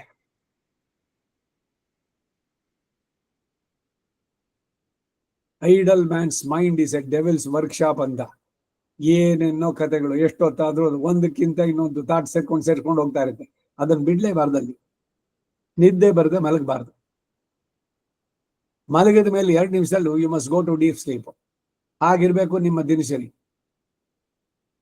ನಾನ್ ಬೆಳಗ್ಗೆ ಇಷ್ಟೊತ್ತಿಗೆ ಹೇಳ್ಬೇಕು ಅಂದ್ರೆ ಅಲಾರ್ಮೂ ಬೇಕಿಲ್ಲ. ನೀವು ಮನಸ್ಸಿನಲ್ಲಿ ಸಂಕಲ್ಪ ಮಾಡಿದ್ರೆ ನಮ್ಮಲ್ಲೇ ಇರುವ ಬಯೋಲಾಜಿಕಲ್ ಕ್ಲಾಕ್ ಅದು ಎಚ್ಚರ ಮಾಡುತ್ತೆ ನಿಮ್ಗೆ. ನೀವು ಸೂಕ್ಷ್ಮ ಗ್ರಾಹಿಯಾಗಿರ್ಬೇಕು ಅದನ್ನ. ಆ ಎಚ್ಚರ ಆಗಿದ ತಕ್ಷಣ ಅಯ್ಯೋ ಇನ್ನು ಕೊಂಚ ಪೋದಾಗಿಟ್ಟು ತುಂಬ್ಕೊಳ್ಳೋಣ ಅಂತಂದ್ರೆ ಹೋಯ್ತು ಅಷ್ಟೇ. ಎಚ್ಚರ ಆದ್ಮೇಲೆ ಮುಳ್ಳಿನ ಮಲಗಿದ್ದೀನಿ ಅನ್ಕೊಂಡು ಎದ್ದು ಬರ್ತಾ ಇರ್ಬೇಕು ಈ ಕಡೆ. ಇದನ್ನೆಲ್ಲ ರೂಢಿ ಮಾಡಿಕೊಂಡ್ರೆ ಇಂದ್ರಿಯಗಳನ್ನೆಲ್ಲ ನಮ್ಮ ವಶದಲ್ಲಿ ಇಟ್ಕೊಳ್ಳೋಕೆ ಸಾಧ್ಯವಾಗುತ್ತೆ ಭಗವಂತನ ಕೃಪೆಯಿಂದ ಜೊತೆಗೆ. ಅದಕ್ಕಾಗಿ ಈ ಶಾಸ್ತ್ರದಲ್ಲಿ ತಿಳಿದದ್ದನ್ನ ಎಲ್ಲ ಸುಮ್ಮನೆ ಔಪಚಾರಿಕ ಅಂತಂದಿದ ತಕ್ಷಣ ಹೊರಚು ಶಾಸ್ತ್ರಕ್ಕೆ ವೆಚ್ಚುಡೆ, ಶಾಸ್ತ್ರಕ್ಕೆ ಪಣ್ಣು ಅಲ್ಲ. ಏನ್ ಶಾಸ್ತ್ರದಲ್ಲಿ ಇದೆಯೋ ಸರಿಯಾಗಿ ಮಾಡಿ. ಶಾರ್ಟ್ ಕಟ್ ಬೇಡ. ನನಗೆ ಪಾರ್ವತಿ ಮೇಲೆ ಕೋಪ ಇಲ್ಲ, ಹೇಳ್ತೀನಿ ನಾನು. ಕೇನೋಪಾಯನ ಲಘುನ ವಿಷ್ಣು ನಾಮ ಸಹಸ್ರಕಂ. ಏನು ಶಾರ್ಟ್ ಕಟ್ ಏನಿಲ್ವಾ? ರಾಮ ರಾಮ ರಾಮ ಅಂದ್ಬಿಡಿ. ಫಲ ಮಾತ್ರ ನಿಮ್ಗೆ ಅಷ್ಟು ಬೇಕು. ಇಲ್ಲೆಲ್ಲ ಆಳ್ವಾರ್ಗಳು 1000 ನಾಮಂ ಸೊಲ್ಲಿ ಎಪ್ಪೋದಂ ಇದೇ ಸೊಲ್ಲಿ ಎನ್ನೆಂಜೆ. ಭಗವಂತ ನಾಮ ಸಂಕೀರ್ತನೆ ಯಾವಾಗ್ಲೂ ಮಾಡ್ತೀರಿ. ಶ್ರೀರಾಮ ರಾಮ ರಾಮೇತಿ ಯಾಕೆ 3 ಸಲ ಮಾತ್ರ? ಪುಣ್ಯ ಬೇಕು. 3 ಹೊತ್ತು 3 ಸಲ ಹೇಳಿದ್ರೆ ಫಲ ಮಾತ್ರ ಬೇಕು. ಆದ್ರೆ 3 ಸಲ ಹೇಳೋಕ್ಕಾಗಲ್ಲ. ಅದನ್ನು ಬರೀ ಶಾರ್ಟ್ ಕಟ್ ಮಾಡೋದು. ಅದಕ್ಕೆಲ್ಲ ಇವೆಲ್ಲ ಸರ್ಕಸ್ಗಳು ಮಾಡಿದ್ದಾರೆ. ಅದು ರಾ ಅನ್ನೋದು 2ನೇ ಅಕ್ಷರ, ಯಾರ, ಇದು ಪಾಪ ಬಾಬಾ ಮಾ, 2 × 5, 10 × 10, 10 × ಇದು 100, 10 1000 ಅಂತ ಆ ಲೆಕ್ಕ. ಅದು ಯಾಕೆ ಲೆಕ್ಕ ಬೇಕದು? ಪೂರ್ಣವಾಗಿ ಒಂದೊಂದೇ ನಾಮವನ್ನ ಅನುಸಂಧಾನ ಮಾಡಿ ಆ 1000 ಹೆಸರು ಹೇಳ್ಬೇಕಾದ್ರೆ ಕೆಲವು ನಾಮಗಳು ಬಂದಾಗ್ಲಾದ್ರೂ ಇದು ಭಗವಂತಂದು ಅಂತ ಮನಸ್ಸ ಕಡೆಗೆ ಹೋಗಲ್ವೇ? ಅದಕ್ಕಾಗಿ 3 ಸಮನೆಗಳು, ಪುರುಷ ಸ್ತ್ರೀ, ದೊಡ್ಡವರು ಚಿಕ್ಕವರು ಯಾರು ಅಲ್ಲ, ಎಲ್ರಿಗೂ ಇದು. ಬೆಳಗ್ಗೆ ಪ್ರಾತಃ ಸವನ, ಮಾಧ್ಯಂದಿನ ಸವನ, ಸಾಯಂ ಸವನ, ನಾಮ ಸಂಕೀರ್ತನೆ ನಿರಂತರವಾಗಿ ಸಾಗಬೇಕು. ಹೀಗೆ ನಡೆಸಿದ್ರೆ ಅವೆಲ್ಲ ಭಗವಂತನಿಗೆ ಸಮರ್ಪಿಸುವ ರೂಪವಾದದಲ್ಲವೇ? ಅದು ಯಾಗ. ಆದ್ದರಿಂದ ಇಲ್ಲಿ ಯಜನ ಶಬದಿಂದ ದರ್ಶ ಪೂರ್ಣಮಾಸ ಮೊದಲಾದ ಹೇಳ್ಪಟ್ಟಿದ್ದು ಅಂತ ಭಾವಿಸೋದು ಬೇಡ. ಈಗ ಇದು ಮಾಸ ಯಾಜಿ ನಿತ್ಯ ಅಗ್ನಿಹೋತ್ರ ಮಾಡೋವನು, ಇವನು ಮಾಸ ಅಗ್ನಿಹೋತ್ರ ಮಾಸವೂ ಆಗೋಲ್ಲ, ಪಕ್ಷಕ್ಕೆ ಒಂದಲ್ಲ, ಪಕ್ಷಕ್ಕೆ 15 ದಿವಸ ಆಗಿ 16ನೇ ದಿವಸ ನಡೆಸುವಂತದ್ದು, ಅದು ಮಾತ್ರ ಯಾಗ ಅಂತ ಆಗೋಲ್ಲ. ಯಜ ದೇವ ಪೂಜಾಯಾಮ್ ಎಂಬ ಧಾತುವಿನಿಂದ ಪರಮ ಪುರುಷನ ಆರಾಧನವು ಅಲ್ಲಿ ಬೋಧಿತ. ಯಜ್ಞ ಅಗ್ನಿ ಪ್ರತಿಷ್ಠೆ ಮಾಡಿ ಕೂತ್ಕೊಂಡು ಮಾಡಿದ್ರೇನೆ ಯಜ್ಞ ಅಲ್ಲ. ನಾಮ ಸಂಕೀರ್ತನೆ ಏನೇ ಕೆಲಸ ಮಾಡ್ತೀವೋ ಅದೆಲ್ಲ ಭಗವಂತನಿಗೆ ಸಮರ್ಪಣೆ. ಅದಕ್ಕೊಂದು ನೀತವಾಗಿ ಪಂಚವಾಯೇತೆ ಮಹಾಯಜ್ಞ, ದೇವಯಜ್ಞ, ಮನುಷ್ಯ ಯಜ್ಞ, ಪಿತೃಯಜ್ಞ, ಭೂತಯಜ್ಞ, ಬ್ರಹ್ಮಯಜ್ಞ, ಇವೆಲ್ಲ ಎಲ್ಲರೂ ಕೂಡ ನಡೆಸುವಂತದ್ದು. ಹೇಗೆ ಸ್ತ್ರೀಯರು ಅಂದ್ರೆ ವೇದ ಕೂತ್ಕೊಂಡು ಹೇಳಿ ಅಂತಲ್ಲ, ಭಗವಂತನ ಪೂಜೆಗೆಲ್ಲ ಸಿದ್ಧತೆಯಿಂದ ಮಾಡಿಕೊಡಿ, ಪಾತ್ರೆಗಳನ್ನೆಲ್ಲ ತೊಳೆದು ಶ್ರದ್ಧೆಯಿಂದ, ಅದು ಭಗವಂತನಿಗಾಗಿ ಮಾಡಿದ್ದು. ಕೆಲವು ಗಮನಿಸ್ಬೋದು, ಅಬ್ಬಾ ಈ ಗಂಡಸರೇ ಪರವಾಗಿಲ್ಲ, ಎಲ್ಲ ರೆಡಿ ಆಗಿದ್ರೆ ಅವಾಗ ಬಂದ್ಬಿಡ್ತಾರೆ ಅಂತ. ಎಲ್ಲ ಸದ್ಯ ಮಾಡ್ಬಿಟ್ರೆ ಬಂದು ಕೂತ್ಕೊಂಡು ಭಗವಂತನ ಆರಾಧನೆ ಮಾಡೋದು. ನಾವೇ ಆ ಕೆಲಸ ಮಾಡ್ತಿದ್ವಿ ಅಂತ. ನಿಮ್ ಕೆಲಸ ಅದೇನು? ಎಲ್ಲ ಸಿದ್ಧತೆ ಮಾಡಿ ಕೊಡೋದು. ಯಜ್ಞ ಯಾಗಗಳನ್ನ ಮಾಡ್ಬೇಕಾದಕ್ಕೆಲ್ಲ ಪರಿಸರ ಮಾಡಿಕೊಟ್ರೆ ಇವ್ರು ಕೂತ್ಕೊಂಡು ಹೋಮ ಮಾಡಿದ್ರೆ ಏನ್ ಬರುತ್ತೋ ಅದಕ್ಕಿಂತ ವಿಶೇಷವಾದ ಫಲ ನಿಮಗ್ ಬರುತ್ತೆ. ಪತ್ನಿ ಅನ್ನೋ ಪದ ಬಂದಿದೆ, ಅದು ಪತಿ ಮಾಡುವ ಯಜ್ಞಗಳಲ್ಲಿ ಸಹಕರಿಸಿ, ಅವಳು ಇಲ್ದಿದ್ರೆ ಆಗೋದೇ ಇಲ್ಲ. ಪತ್ನಿ ಸಂಯಾಜ ಅಂತಾನೆ ಉಂಟು. ಯಜ್ಞವನ್ನು ನಡೆಸ್ಬೇಕಾದ್ರೆ ಪ್ರೀತಿಯಿಂದ ಬಂದು ಜೊತೆನಲ್ಲಿ, ಏನ್ ಸುಮ್ನೆ ಕೂತಿರೋದ ಪಕ್ಕದಲ್ಲಿ? ಇನ್ವಾಲ್ವ್ಮೆಂಟ್ ನೋಡ್ತಾ ಇದ್ದೀರಿ ಎಲ್ಲವನ್ನು ಅವ್ರು ನಡ್ಸುವಂತದ್ದು. ಯಾವ್ದವ್ರು ಮರೆತ ಜ್ಞಾಪಿಸಿ, ಅಲ್ಲಿ ಬ್ರಹ್ಮ ಇಲ್ದಿದ್ರು ಕೂಡ ನೀವೇನೆ. ಇವೆಲ್ಲ ಸಾಧ್ಯ. ನೀವು ಇದ್ ಮಾಡೋದು ಬೇಡ, ವೇದವನ್ನ ನೀನೇ ಮಾಡ್ತೀನಿ. ನಿನ್ನ ಸ್ತ್ರೀ ಜುಹುಯಾದ್, ಸ್ತ್ರೀಯರು ಹೋಮ ಮಾಡಬಾರ್ದು ಅಂತಿದೆ. ಆದ್ರೆ ಸ್ತ್ರೀ ಇಲ್ದಿದ್ರೆ ಅವ್ರು ಹೋಮ ಮಾಡಕ್ ಯೋಗ್ಯತೆನೆ ಕಳ್ಕೊಂಡ್ಬಿಡ್ತಾರೆ. ನೋಡಿ, ಇಂಪಾರ್ಟೆನ್ಸ್ ಇಲ್ವಾ? ಯೋ ಅಪತ್ನೀಕಃ, ವೇದದ ಮಾತ ಹೇಳ್ತಾ ಇದ್ದೀನಿ ನಾನು. ಪತ್ನಿ ಇಲ್ಲದವನಿಗೆ ಅಗ್ನಿ ಕಾರ್ಯ ಮಾಡುವ ಯೋಗ್ಯತೆ ಹೋಯ್ತು. ಈ ಕಾರಣದಿಂದಾನೇ ಹಿಂದೆ ಎಲ್ಲ 2ನೇ ಮದುವೆ ಮಾಡ್ಕೊಳ್ತಾ ಇದ್ದಿದ್ದು. ಯೋ ಅಪತ್ನೀಕಃ, ಅವನಿಗೆ ಯಾವ ಯಜ್ಞ ಯಾಗ ಅಗ್ನಿಯನ್ನು ಎಸ್ಟಾಬ್ಲಿಷ್ ಮಾಡೋ ಯೋಗ್ಯತೆ ಕಳ್ಕೊಂಡ್ಬಿಡ್ತಾನೆ. ಪತ್ನಿ ಇದ್ದವನಿಗೇ ಮಾತ್ರ ಇದನ್ನ ನಡೆಸುವಂತಕ್ಕೆ ಯೋಗ್ಯತೆ. ಇಲ್ದಿದ್ರೆ ಅಗ್ನಿ ಪ್ರತಿಷ್ಠೆ ಮಾಡೋ ಕೆಲಸಕ್ಕೆ ಇಲ್ಲ ಅವನಿಗೆ. ಬ್ರಹ್ಮಚಾರಿಗೆ ಸಮಿಧ ದಾನ ಒಂದು ಬಿಟ್ರೆ ಬೇರೆ ಯಾವ ಹೋಮಗಳನ್ನು ನಡೆಸೋಂಗಿಲ್ಲ ಅವನು. ಬೆಳಗ್ಗೆ ಸಾಯಂಕಾಲ 2 ಸಮಿಧ ದಾನ, ಬೆಳಗ್ಗೆ ಮತ್ತೆ ಸಾಯಂಕಾಲ. ಗೃಹಸ್ಥಾಶ್ರಮದಲ್ಲಿ ಬಹಳ ಮುಖ್ಯವಾಗಿ ಯಜನ ಯಾಗಗಳನ್ನ ನಡೆಸೋದಕ್ಕೆ ಯೋಗ್ಯತೆ ಅದು ಬರೋದು ಪತ್ನಿ ಅವಳ ಜೊತೆನಲ್ಲಿ ಇದ್ರೇನೇನೆ. ಹೀಗೆಲ್ಲ ಇರೋದು. ಯಜ ದೇವ ಪೂಜಾಯಾಮ್, ಪರಮ ಪುರುಷನ ಆರಾಧನೆಯಲ್ಲಿ ಬೋಧಿತವಾದದ್ದು. ಪರದೇವತೆಯನ್ನು ಉದ್ದೇಶಿ ದ್ರವ್ಯ ತ್ಯಾಗವು ಯಾಗ ಎನಿಸುತ್ತೆ. ಇದರಲ್ಲೇ ಪಂಚಮಹಾಯಜ್ಞಗಳನ್ನ ಒಳಗೊಂಡ ವೈಶ್ವದೇವವು ಅಲ್ಲಿ ಸೇರ್ತು. ವೈಶ್ವದೇವ ಅನ್ನುವಂಥದ್ದನ್ನ ವಿವಾಹ ಆಗಿ ಇವನು ಸ್ಥಾಲೀಪಾಕ, ಆ ಅಗ್ನಿಯಲ್ಲೇ ಒಂದಷ್ಟು ಅನ್ನವನ್ನ ಮಾಡಿ ಅವತ್ತೇ ಮಾಡಿಸುವಂತಹದ್ದು. ಅದಕ್ಕಾಗಿ ಪೂರ್ಣ ಪಾತ್ರ ದಾನ ಅಂತ 16 ಸೇರು ಅಕ್ಕಿಯನ್ನ ಒಬ್ಬ ಬ್ರಾಹ್ಮಣನಿಗೆ ಅವತ್ತು ಮದುವೆ ದಿವಸ ಬ್ರಾಹ್ಮಣನಿಗೆ ದಾನ ಮಾಡ್ಬೇಕು ಅಕ್ಕಿಯನ್ನ. ಅವತ್ತಿನ ದಿವಸದಿಂದ ಅವನು ಶುರು ಮಾಡ್ತಾನೆ ಸ್ಥಾಲೀಪಾಕ. ಅದಾಗಿ 15 ದಿವಸಕ್ಕೆ ಅವನಿಗೆ ವೈಶ್ವದೇವದ ಉಪದೇಶ ಆಗಬೇಕು. ಇವನು ಬ್ರಹ್ಮಚರ್ಯ ವ್ರತ ವೇದವನ್ನು ಕಲ್ತಿದ್ದಾನೆ, ವ್ರತ ಸಮಾವರ್ತನೆ ಆಗಿದೆ. ಸಮಾವರ್ತನ ಆದ್ಮೇಲೆ ಇವನಿಗೆ ಕಚ್ಚೆ ಪಂಚೆ ಉಟ್ಕೊಳ್ಳೋಕೆ ಯೋಗ್ಯತೆ. 2 ಪುನೋಲ್ ಅವಾಗ್ಲೇ ಬಂದ್ಬಿಡುತ್ತೆ. ಸ್ನಾತಕಾಂಗಂ ದ್ವಿತೀಯ ಯಜ್ಞೋಪವೀತ ಧಾರಣಂ ಕರಿಷ್ಯೆ. ಸ್ನಾತಕನಾದ ಮೇಲೆ ಅವನು ಸನ್ಯಾಸಿ ಆಗ್ಬೋದು, ಇಲ್ಲ ಗೃಹಸ್ಥಾಶ್ರಮ ಬರ್ಬೋದು. ಸ್ನಾತಕ ಆಗ್ಬಿಟ್ಟು ಸುಮ್ಮನೆ ಇರಬಾರ್ದು, ಅನಾಶ್ರಮಿ ಅಂತಾರೆ ಅವನನ್ನ. ಈ ಕಡೆ ಬ್ರಹ್ಮಚರ್ಯ ಮುಗಿಸಿ ಆಯ್ತು, ಆ ಕಡೆ ವಿವಾಹ ಮಾಡ್ಕೊಳ್ಳಿಲ್ಲ, ಇಲ್ಲ ಸನ್ಯಾಸನು ಸ್ವೀಕಾರ ಮಾಡ್ಲಿಲ್ಲ ಅಂದ್ರೆ ಅವನಿಗೆ ಪ್ರಾಯಶ್ಚಿತ್ತ ಮಾಡ್ಬೇಕು, ಮತ್ತೆ ಪುನಃ ಉಪನಯನ ಮಾಡ್ಬೇಕು. ಅಂತೂ ಯಾವುದೋ ಒಂದು ಆಶ್ರಮದಲ್ಲಿ ಇರ್ಬೇಕು ಅವನು. ಸ್ನಾತಕನಾಗಿ ಆಮೇಲೆ ವಿವಾಹ. ಇವನು ಕಾಶಿ ಯಾತ್ರೆಗೆ ಫರ್ದರ್ ಪೋಸ್ಟ್ ಗ್ರಾಜುಯೇಟ್ ಸ್ಟಡೀಸು, ಅದಕ್ಕೆ ನಳಂದ, ತಕ್ಷಶಿಲಾ ಈ ಎಲ್ಲ ಇದಕ್ಕೂ ಹೋಗ್ತಾ ಇದ್ದಿದ್ದು. ನೀನ್ ಇವಾಗ ಹೋಗ್ಬೇಡಪ್ಪ ಕಾಶಿಗೆ, ನಳಂದ ಯೂನಿವರ್ಸಿಟಿಗೆ ಆಮೇಲೆ ಹೋಗ್ತೀಯಂತೆ. ಈಗ ನನಗೊಬ್ಳು ಮಗಳಿದ್ದಾಳೆ, ಗೃಹಸ್ಥಾಶ್ರಮ ಸ್ವೀಕರಿಸು, ಅವಳನ್ನ ಮದುವೆ ಆಗು, ಆಮೇಲೆ ನೀನ್ ಕಂಟಿನ್ಯೂ ಮಾಡೋ, ನಿಲ್ಲಿಸ್ಬಿಡು ಓದೋದನ್ನ ಅಂತ ಹೇಳಿಲ್ಲ. ಇದು ಕಾಶಿ ಯಾತ್ರೆ, ಅದಕ್ಕಾಗಿ ಮಾಡ್ತಾ ಇದ್ದಿದ್ದು. ಯಜ್ಞ ಯಾಗಗಳನ್ನ ನಡೆಸೋದಕ್ಕೆ ಯೋಗ್ಯತೆ ಅದು. ಹಾಗೆ ಈ ವೈಶ್ವದೇವ ಅದ 15 ದಿವಸಕ್ಕೆ ಎಲ್ರು ಸಂಧ್ಯಾವನ್ನೇ ಎಷ್ಟು ಕಾಮನ್ನು, ಹಾಗೆ ವೈಶ್ವದೇವು ಅಷ್ಟೇ ಸಹಜವಾಗಿ ಮಾಡ್ತಾ ಇದ್ದವ್ರು ಎಲ್ರು ಕೂಡ. ಏನೋ ಅವನ ಆಫೀಸ್ಗೋ ಅಥವಾ ಬೇರೆ ಊರಿಗೋ ಯಾವ್ದಕ್ಕೋ ಹೊರಟ ಅಂದ್ರೆ ಪತ್ನಿನೇ ಅಲ್ಲಿ ಯಜ್ಞವನ್ನು ಮಾಡ್ತಾ ಇದ್ರು. ಏನ್ ಯಜ್ಞ ಅಂದ್ರೆ ಅವಳು ಕೂತ್ಕೊಂಡು ಅಗ್ನಿ ಏನ್ ಮಾಡ್ತಾ ಇರ್ಲಿಲ್ಲ, ಸೌದೆ ಒಲೆ ಇರ್ತಿತ್ತಲ್ಲ, ಒಂದಷ್ಟು ನೆನೆಸಿದ ಅಕ್ಕಿನ ಅಗ್ನಿಗೆ ಅಲ್ಲೇ ಸೇರಿಸ್ಬಿಡೋದು ಅವಳೇನೆ. ಯಜಮಾನ್ರಿಲ್ಲ ಅದಕ್ಕಾಗಿ ನಾನು ಮಾಡ್ತಿದ್ದೀನಿ ಅಂತ ಒಂದಿಷ್ಟು ಅನ್ನ ತಗೊಂಡೋಗಿ ಮೇಲೆ ಮನೆ ಮೇಲ್ಗಡೆನೋ ಆ ಹೆಂಚಿನ ಮನೆ ಅದರಲ್ಲಿ ಚಾವಣಿ ಮೇಲೆ ಒಂದು ಇದರಲ್ಲಿ ಸ್ವಲ್ಪ ನೀರು, ಇದು ಭೂತ ಯಜ್ಞ. ಮನೆ ಮುಂದೆ ಇರೋ ನಾಯಿ ಇವುಗಳಿಗೆ ಒಂದಿಷ್ಟು ಅನ್ನ, ಅದನ್ನ ನಾನಿ ತಂದು ಮನೆಯಲ್ಲಿ ಕಟ್ಕೋಬೇಕಾಗಿಲ್ಲ, ಅದು ಮೈ ಮೇಲೆ ಮುಟ್ಕೊಳ್ಬಾರ್ದು, ಆದ್ರೆ ಅವಕ್ಕೆ ಅನ್ನ ಕೊಡ್ಬೇಕು. ಯೋ ಶ್ವಾನೌ ಶಬಲೌ ವೈವಸ್ವತ ಕುಲೋದ್ಭವ ಸಾರಮೇಯ, ಅದಕ್ಕೊಂದಿಷ್ಟಕ್ಕೆ ಅನ್ನ ಹಾಕ್ಬೇಕು, ಪಕ್ಷಿಗಳಿಗೆ ಒಂದ್ ಸ್ವಲ್ಪ ಹಾಕ್ಬೇಕು. ಇದೆಲ್ಲ ಮಹಾಯಜ್ಞಗಳಲ್ಲಿ ಬರುವಂತಹದ್ದು. ಅದು ಅಳಿಲು ತಿನ್ನುತ್ತೋ, ಕಾಗೆ ತಿನ್ನುತ್ತೋ, ಪಾರಿವಾಳ ಯಾವುದೋ ಒಂದು, ಅದಕ್ಕೊಂದಷ್ಟು. ಇರುವೆಗಳಿಗೆ ಒಂದಿಷ್ಟು ಸಕ್ಕರೆ ಹಾಕ್ತಾರೆ. ಇವೆಲ್ಲ ಭೂತ ಯಜ್ಞದಲ್ಲಿ ಬರುವಂತಹದ್ದು. ಪಂಚವಾ ಏತೆ ಮಹಾಯಜ್ಞ. ಹೀಗೆ ನಡೆಸಿದ್ದೆಲ್ಲವೂ ಕೂಡ ಭಗವತ್ ಪ್ರೀತನವಾಗಿ. ಏನೋ ಅದು ಪಾಪ ಅದು ಊಟ ಇರ್ಲಿಲ್ಲ ಅದಕ್ಕೆ ನಾಮ ಹಾಕಿದೆ ಎನ್ನುವುದಲ್ಲ. ಈ ಬಾಹ್ಯವಾದ ಉಪಚಾರಗಳಿಂದ ಮನಸ್ಸು ಪರಮಾತ್ಮನಲ್ಲಿ ಹೇಗೆ ಸಕ್ತವಾದೀತು ಎಂದು ಯಾರಾದರೂ ಆಕ್ಷೇಪಿಸಬಹುದು ಅಂತ ಹೇಳಿ ತಾವೇ ಅದಕ್ಕೆ ಸಮಾಧಾನ ಹೇಳ್ತಾರೆ. ಯಥಾ, ಹೇಗೆ ನೀನು ನನ್ನ ಅನುಭವದಿಂದ ಉಂಟಾದ ಅವಧಿ ಇಲ್ಲದ ಅತಿಶಯವುಳ್ಳ ಪ್ರೀತಿಯಿಂದ ಮಾಡಲ್ಪಟ್ಟಂತಹ ಮಧ್ಯ ಜನಪರೋ ಭವಸಿ, ಹೇಗೆ ನನ್ನ ಪೂಜಾರೂಪ ಕೈಂಕರ್ಯದಲ್ಲಿ ಆಸಕ್ತಿಯುಳ್ಳವನಾಗಬೇಕೋ, ತಥಾ ಮನ್ಮನ ಭವ ಇತ್ಯುಕ್ತಂ ಭವತಿ, ಹಾಗೆ ನನ್ನಲ್ಲೇ ಇಟ್ಟ ಮನಸ್ಸನ್ನು ಉಳ್ಳವನಾಗು. ಏನೇ ಕೆಲಸ ಮಾಡೋದು ಕೂಡ ಮನಸ್ಸಿನಲ್ಲಿ ಇದು ಭಗವಂತನಿಗಾಗಿ ಅಂತ ಮಾಡಿ. ಅದಕ್ಕೆ ಸಾತ್ವಿಕತೆ ಆಗ ಪ್ರತಿಯೊಂದರಲ್ಲೂ. ಪುನಃ ಹಾಗೆ ಮನಸ್ಸು ಇಟ್ಟಿದ್ದಕ್ಕೆ ಇನ್ನೊಂದು ಲಕ್ಷಣವನ್ನ ಏನು ಅನ್ನೋದನ್ನು ತಿಳಿಸೋದಕ್ಕೆ ಪುನರಪಿ ತದೇವ ವಿಷಿನಷ್ಟಿ, ಪುನಃ ಇನ್ನೊಂದು ಸಲುವ ಅದನ್ನೇ ವಿಶೇಷಿಸಿ ವಿವರಿಸಿ ಹೇಳ್ತಾರೆ. ವಿಷಿನಷ್ಟಿ ಅಂತ ಬಂತು ಇಲ್ಲಿ.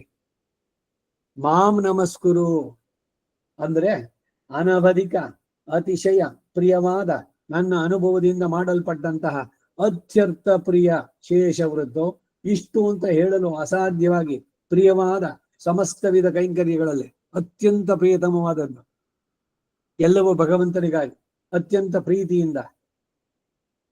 ಅಪರ್ಯವಸ್ಯನ್ ಅದರಲ್ಲಿ ನಿಂತು ಬಿಡೋದೆ. ಮಯ್ಯಂತರಾತ್ಮನೇ, ಎಲ್ಲದಕ್ಕೂ ಅಂತರಾತ್ಮನಾದ ನನ್ನಲ್ಲಿ ಅತಿ ಮಾತ್ರ ಪ್ರಹ್ರೀಭಾವ ವ್ಯವಸಾಯಂ, ಹೆಚ್ಚಾದ ನಮ್ರನಾಗಿರುವ ಭಾವದ ಅಭ್ಯಾಸವನ್ನ ಮಾಡು. ಎಲ್ಲವನ್ನ ಪ್ರೀತಿಯಿಂದ ಭಕ್ತಿಯಿಂದ ಅವನಿಗೆ ಸಮರ್ಪಿಸು. ಮಾಡಿದ ಕೆಲಸ ಎಲ್ಲ ಭಗವಂತನಿಗೆ ಸಮರ್ಪಣೆ. ಕೃಷ್ಣಾರ್ಪಣ ಅನ್ನೋದು ಕಲ್ತ್ಕೊಳ್ಳಿ ಎಲ್ಲದಕ್ಕೂ. ಅಡಿಗೆ ಕೆಲಸ ಮಾಡಿತು, ಅಬ್ಬಾ ಸದ್ಯ ಮುಗೀತಪ್ಪ, ಸುಸ್ತಾಯ್ತು, ಬಂದ್ ಕೂತ್ಕೊಂಡೆ ಅಂತ ಕೂತ್ಕೊಳ್ಳಿ, ಶ್ರಮ ಆಗಿದೆ, ದೈಹಿಕ ಶರೀರ ಇಲ್ಲ ಅಂತ ಹೇಳೋಲ್ಲ. ಕೃಷ್ಣ ನಿನಗ್ ಪ್ರೀತಿ ಆಗ್ಲಿ ಅಂತ ಹೇಳ್ಬಿಟ್ಟು ಬಂದ್ ಕೂತ್ಕೊಳ್ಳಿ ಅಷ್ಟೇ. ವ್ಯತ್ಯಾಸ ಇಷ್ಟು. ಅವಾಗ ಮನಸ್ಸಿಗೆ ಸಂತೋಷ ಆಗುತ್ತೆ. ಮಾಡಿದ್ ಯಾರಿಗೆ? ಭಗವಂತನಿಗೆ. ಅಯ್ಯೋ ಏನ್ ಹೆಣ್ಣಾಗಿ ಹುಟ್ಟುಬಿಟ್ವೋ, ರೆಸ್ಪಾನ್ಸಿಬಿಲಿಟಿ ನಮಗೆ. ಎಲ್ರಿಗೂ ಊಟ ಅಡಿಗೆ ಆಯ್ತಾ, ಬರ್ತಾರೆ ಅವ್ರವ್ರಿಗೆ ಹಸುವಾಗಿದ ತಕ್ಷಣ ಎಲ್ಲಿ ರೆಡಿ ಆಗಿದ್ಯಾ, ಆಫೀಸ್ಗೆ ಹೋಗ್ಬೇಕು, ಯಜಮಾನ್ರಿಗೆ ಮಕ್ಕಳಿಗೆ ಓದೋಕೋ ಆಫೀಸ್ಗೋ ಸ್ಕೂಲ್ಗೋ ಕಾಲೇಜ್ಗೋ ಎಲ್ಗೋ ಹೋಗ್ತಾರೆ. ನೀ ಹೆಂಗ್ ಮಾಡಿದೆ, ಅದಕ್ಕೆಲ್ಲ ಎಷ್ಟು ಶ್ರಮ ಪಟ್ಟೆ, ಬೆಳಗಿಂದ ಎಷ್ಟು ಗಂಟೆ ನಿಂತಿದ್ದೆ ನೀನ್ ಅಡಿಗೆ ಮನೇಲಿ, ಏನ್ ಮಹಾ ಅಡಿಗೆ ಕೆಲಸ ಮಾಡಿ. ಹೌಸ್ ವೈಫ್ ಏನ್ ಹೌಸ್ ವೈಫ್ ಅನ್ನೋದು ಸುಮ್ನೆನಾ? ಗೃಹಿಣಿ ಗೃಹ ಮುಚ್ಚತೆ, ಇಲ್ಲಿ ಆಫೀಸ್ ಮೆಸ್ಸು. ಈಗ ಎಲ್ಲರ ಮನೇನು ಮೆಸ್ ಆಗಿದೆ. ಅಲ್ಲಿ ಭಕ್ತಿಯೋ ಮಿಸ್ಸು. ಏನು ಅಂದ್ರೆ ಅವ್ರಿಗೆ ಇಷ್ಟವಾದಾಗ ಅವ್ರು ಬನ್ನಿ, ಅವ್ರು ತಗೊಳ್ಳಿ, ತಿನ್ನಿ, ಹೋಗಿ. ಇನ್ಯಾರಿಗೆ ಬೇಕೋ ಅವ್ರು ಬನ್ನಿ, ಎಲ್ರು ಒಟ್ಟಿಗೆ ಕೂತ್ಕೊಂಡು ಊಟ ಮಾಡ್ತೀರಾ. ಭಗವಂತನಿಗೆ ಒಂದು ಆರಾಧನೆ ಸಮಯದಲ್ಲಿ ಹೇಳ್ತಾ ಇದ್ದೇನೆ, ಮಂಗಳಾರತಿ ಟೈಮ್ನಲ್ಲಿ ಮನೆಯಲ್ಲಿ ಇರೋರೆಲ್ಲ ಅಲ್ಲಿ ಪ್ರೆಸೆಂಟ್ ಇರಬೇಕು. ಅಷ್ಟರಲ್ಲಿ ಅವ್ರು ಬೆಳಗ್ಗೆ ಸ್ನಾನ ವಿಧಿ ಎಲ್ಲ ಮುಗಿಸ್ಬಿಟ್ಟಿರ್ಬೇಕು. ಶಾಂತಮರೆ ಎಲ್ರು ಜೊತೆನಲ್ಲಿ ಹೇಳ್ಬೇಕು.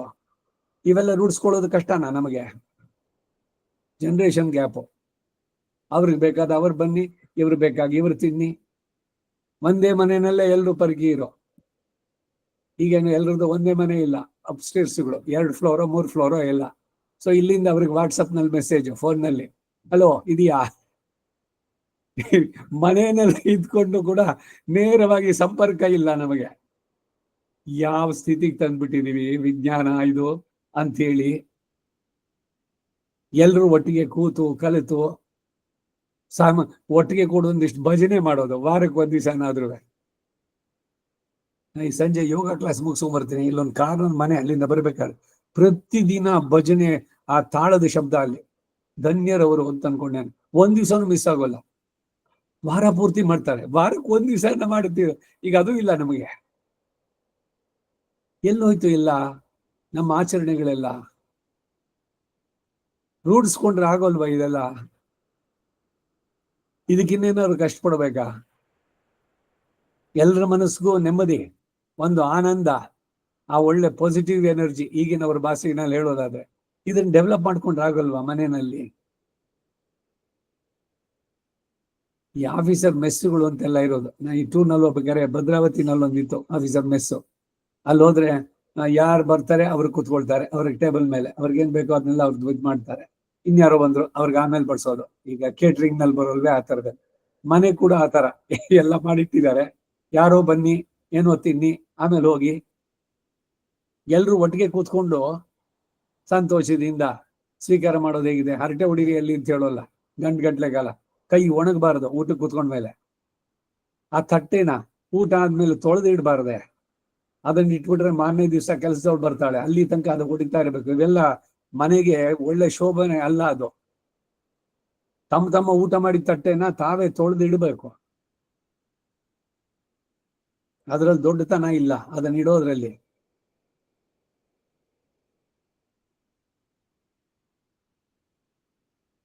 ಎಲ್ಲವೂ ಭಗವಂತನಿಗಾಗಿ ಮಾಡಿದ್ದು. ಯಜನ ಪರೋಭವಸಿ, ನನ್ನ ಪೂಜರೂಪ ಕೈಂಕರ್ಯದಲ್ಲೇ ಆಸಕ್ತಿ ಉಳ್ಳವನಾಗಬೇಕು.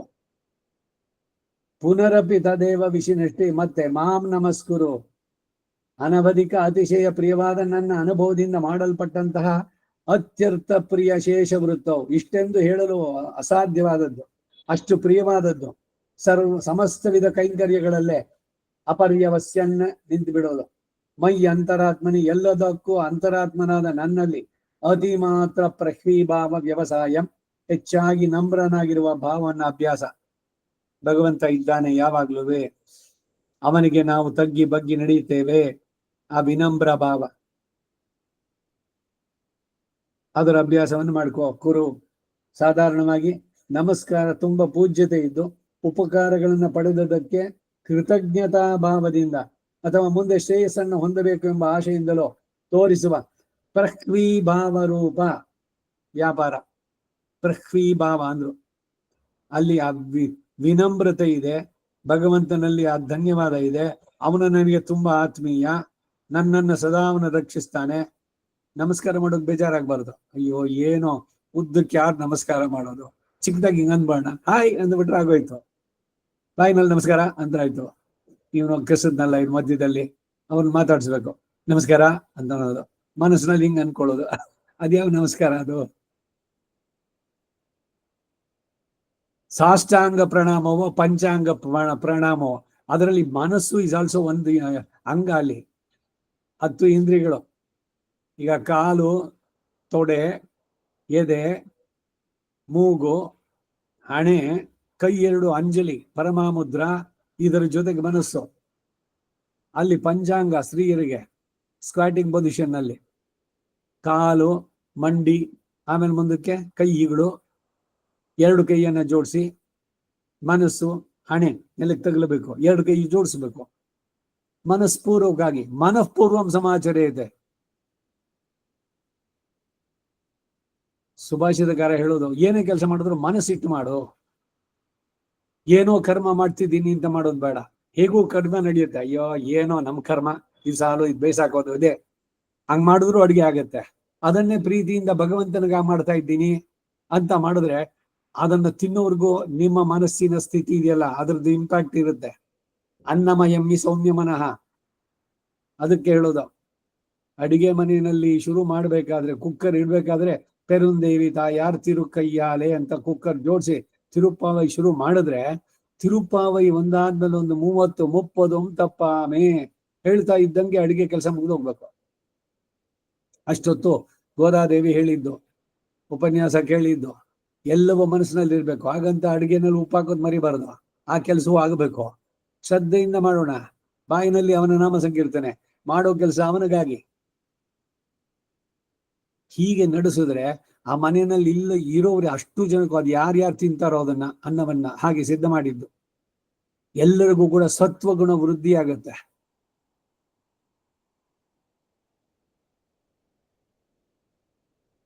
ಚೇತನನಾದ ತನಗೆ ಉಂಟಾಗಿರುವ ಸರ್ವವಿಧ ಆನುಕೂಲ್ಯಗಳು ನಿಂದನೆ ಸರ್ವೇಶ್ವರನಿಂದಲೇ ಉಂಟಾಗಿದ್ದು. ಇವೆಲ್ಲ ಅವನಿಗೆ ಸೇರಿದ್ದು.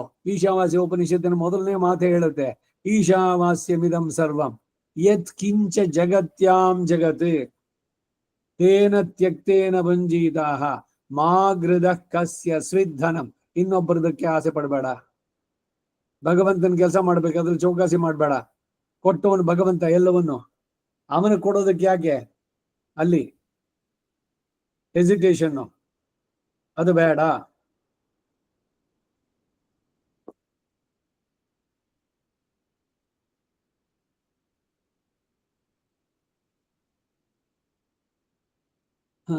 ಯಾರೋ ಬಂದ್ರು, ಸೇರ್ಬೇಕಂತೆ. ಆಯ್ತು.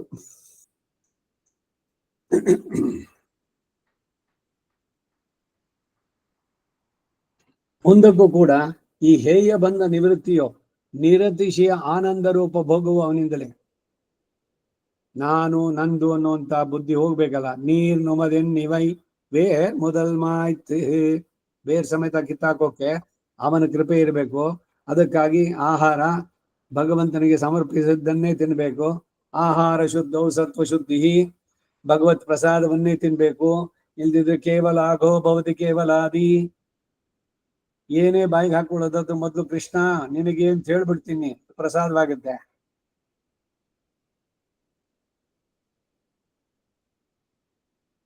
ಎಲ್ಲವೂ ಅವನಿಂದಲೇ.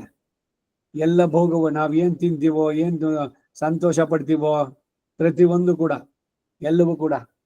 ಆದ್ದರಿಂದ ಪ್ರಹ್ವಿ ಬಾವು ಮತ್ತು ಅದರ ವ್ಯವಸಾಯವು ತನ್ನ ನೈಜ ದಾಸ್ಯ ವೃತ್ತಿಗೆ ಯೋಗ್ಯವಾದದ್ದು. ಹೀಗಿರೋದ್ರಿಂದಲೇ ನಮಃ ಎಂಬುದು ಶರಣಾಗತಿ ರೂಪವಾದ ಉಪಾಯವನ್ನೇ ಬೋಧಿಸುತ್ತೆ ಅನ್ನೋ ಭಾವ.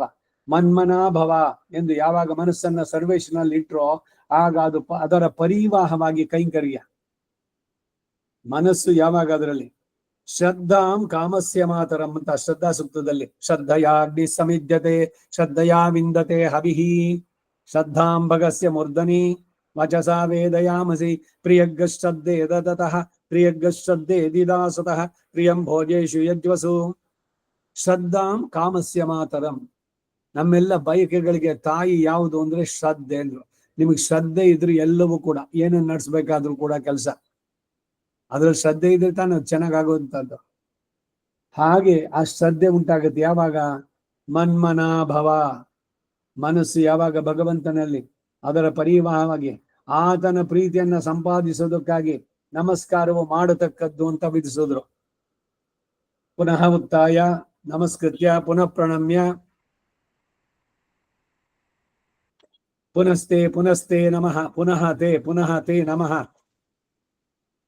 ಗರುಡ ದಂಡಕದಲ್ಲಿ ಎಷ್ಟು ಸಲ ನಮಸ್ಕಾರ ಮಾಡ್ಬೇಕು? ಎಷ್ಟು ಸಲ ಬೇಕಾದ್ರೂ ನಮಸ್ಕಾರ ಮಾಡ್ಬೋದು. ಅದು ಪ್ರೀತಿಪೂರ್ವಕವಾಗಿರ್ಬೇಕು. ಆ ಭಗವಂತನಿಗೆ ನಡೆಸುವಂತ ಕೈಂಕರ್ಯ.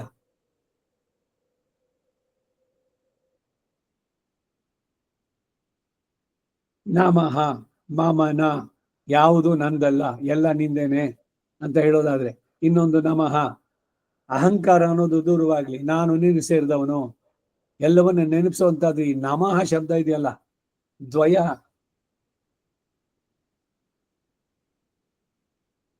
ಅದರ ಅರ್ಥಕ್ಕೆ ಶರಣಾಗತಿ ಮಂತ್ರ, ದ್ವಯ ಮಂತ್ರ, ಮಂತ್ರ ರತ್ನ ಇವೆಲ್ಲ ಅದಕ್ಕೆ ಹೆಸರು.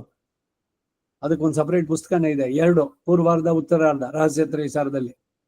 ಮೂಲ ಮಂತ್ರಾಧಿಕಾರವೇ ಒಂದು ಅಧಿಕಾರ, ಅದಕ್ಕೇನೆ ಒಂದು 250-300 ಪುಟ ಇದೆ, ಅಥವಾ ಇನ್ನೂ ಹೆಚ್ಚಿಗೆ ಇರ್ಬೋದು.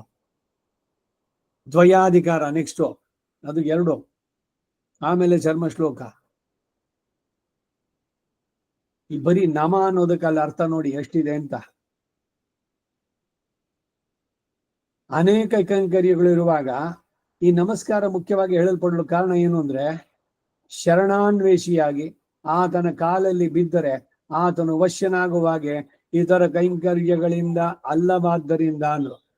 ಏನೋ ಕೆಲಸ ಆಗ್ಬೇಕೇನೋ, ಹೋಗ ಅವನ್ ಕಾಲ್ ಕಟ್ಟು, ಕಾರ್ಯವಾಸಿ ಕತ್ತೆ ಕಾಲ್ ಕಟ್ಟು ಅಂತ ಒಂದ್ ಗಾದೆ. ಕಾರ್ಯವಾಸಿ ಕತ್ತೆ ಕಾಲು ಯಾಕೆ ಕಟ್ಟಬೇಕು? ಕೂಕೊಂಬರ್ತಾರೆ ಎಲ್ಲದಕ್ಕೂ ಔಷಧಿ, ಕತ್ತೆ ಹಾಲು ಬೇಕೆ ಅಂತ. ಆ ಕತ್ತೆ ಹಾಲು ಬೇಕಾದ್ರೆ ಅದ್ರ ಕಾಲು ಕಟ್ಬಿಡ್ತಾರೆ, ಕರ್ಕೋಬೇಕು. ಈಗ ನಿಮ್ಗೆ ಕೆಲಸ ಆಗ್ಬೇಕು ಅಂದ್ರೆ ಅವನಿಗೆ ಯೋಗ್ಯತೆ ಇದೆಯೋ ಇಲ್ವೋ, ಅವನ್ ನೀನೇ ಇಂದ್ರ ಚಂದ್ರ ದೇವರಾಯಂದ್ರ ಅಂತ ಹೇಳಿ, ಅಯ್ಯೋ ನಿಮ್ಮನ್ನೇ ನಂಬಿದ್ದೀನಿ, ನಿಂಬಿಟ್ರೆ ಆಗೋಲ್ಲ ಅಂತ ಅವರಲ್ಲಿ ಶರಣಾಗ್ಬಿಟ್ರೆ ಮೊದ್ಲು ಕಾಲ್ ಬಿಡಿಪ್ಪ.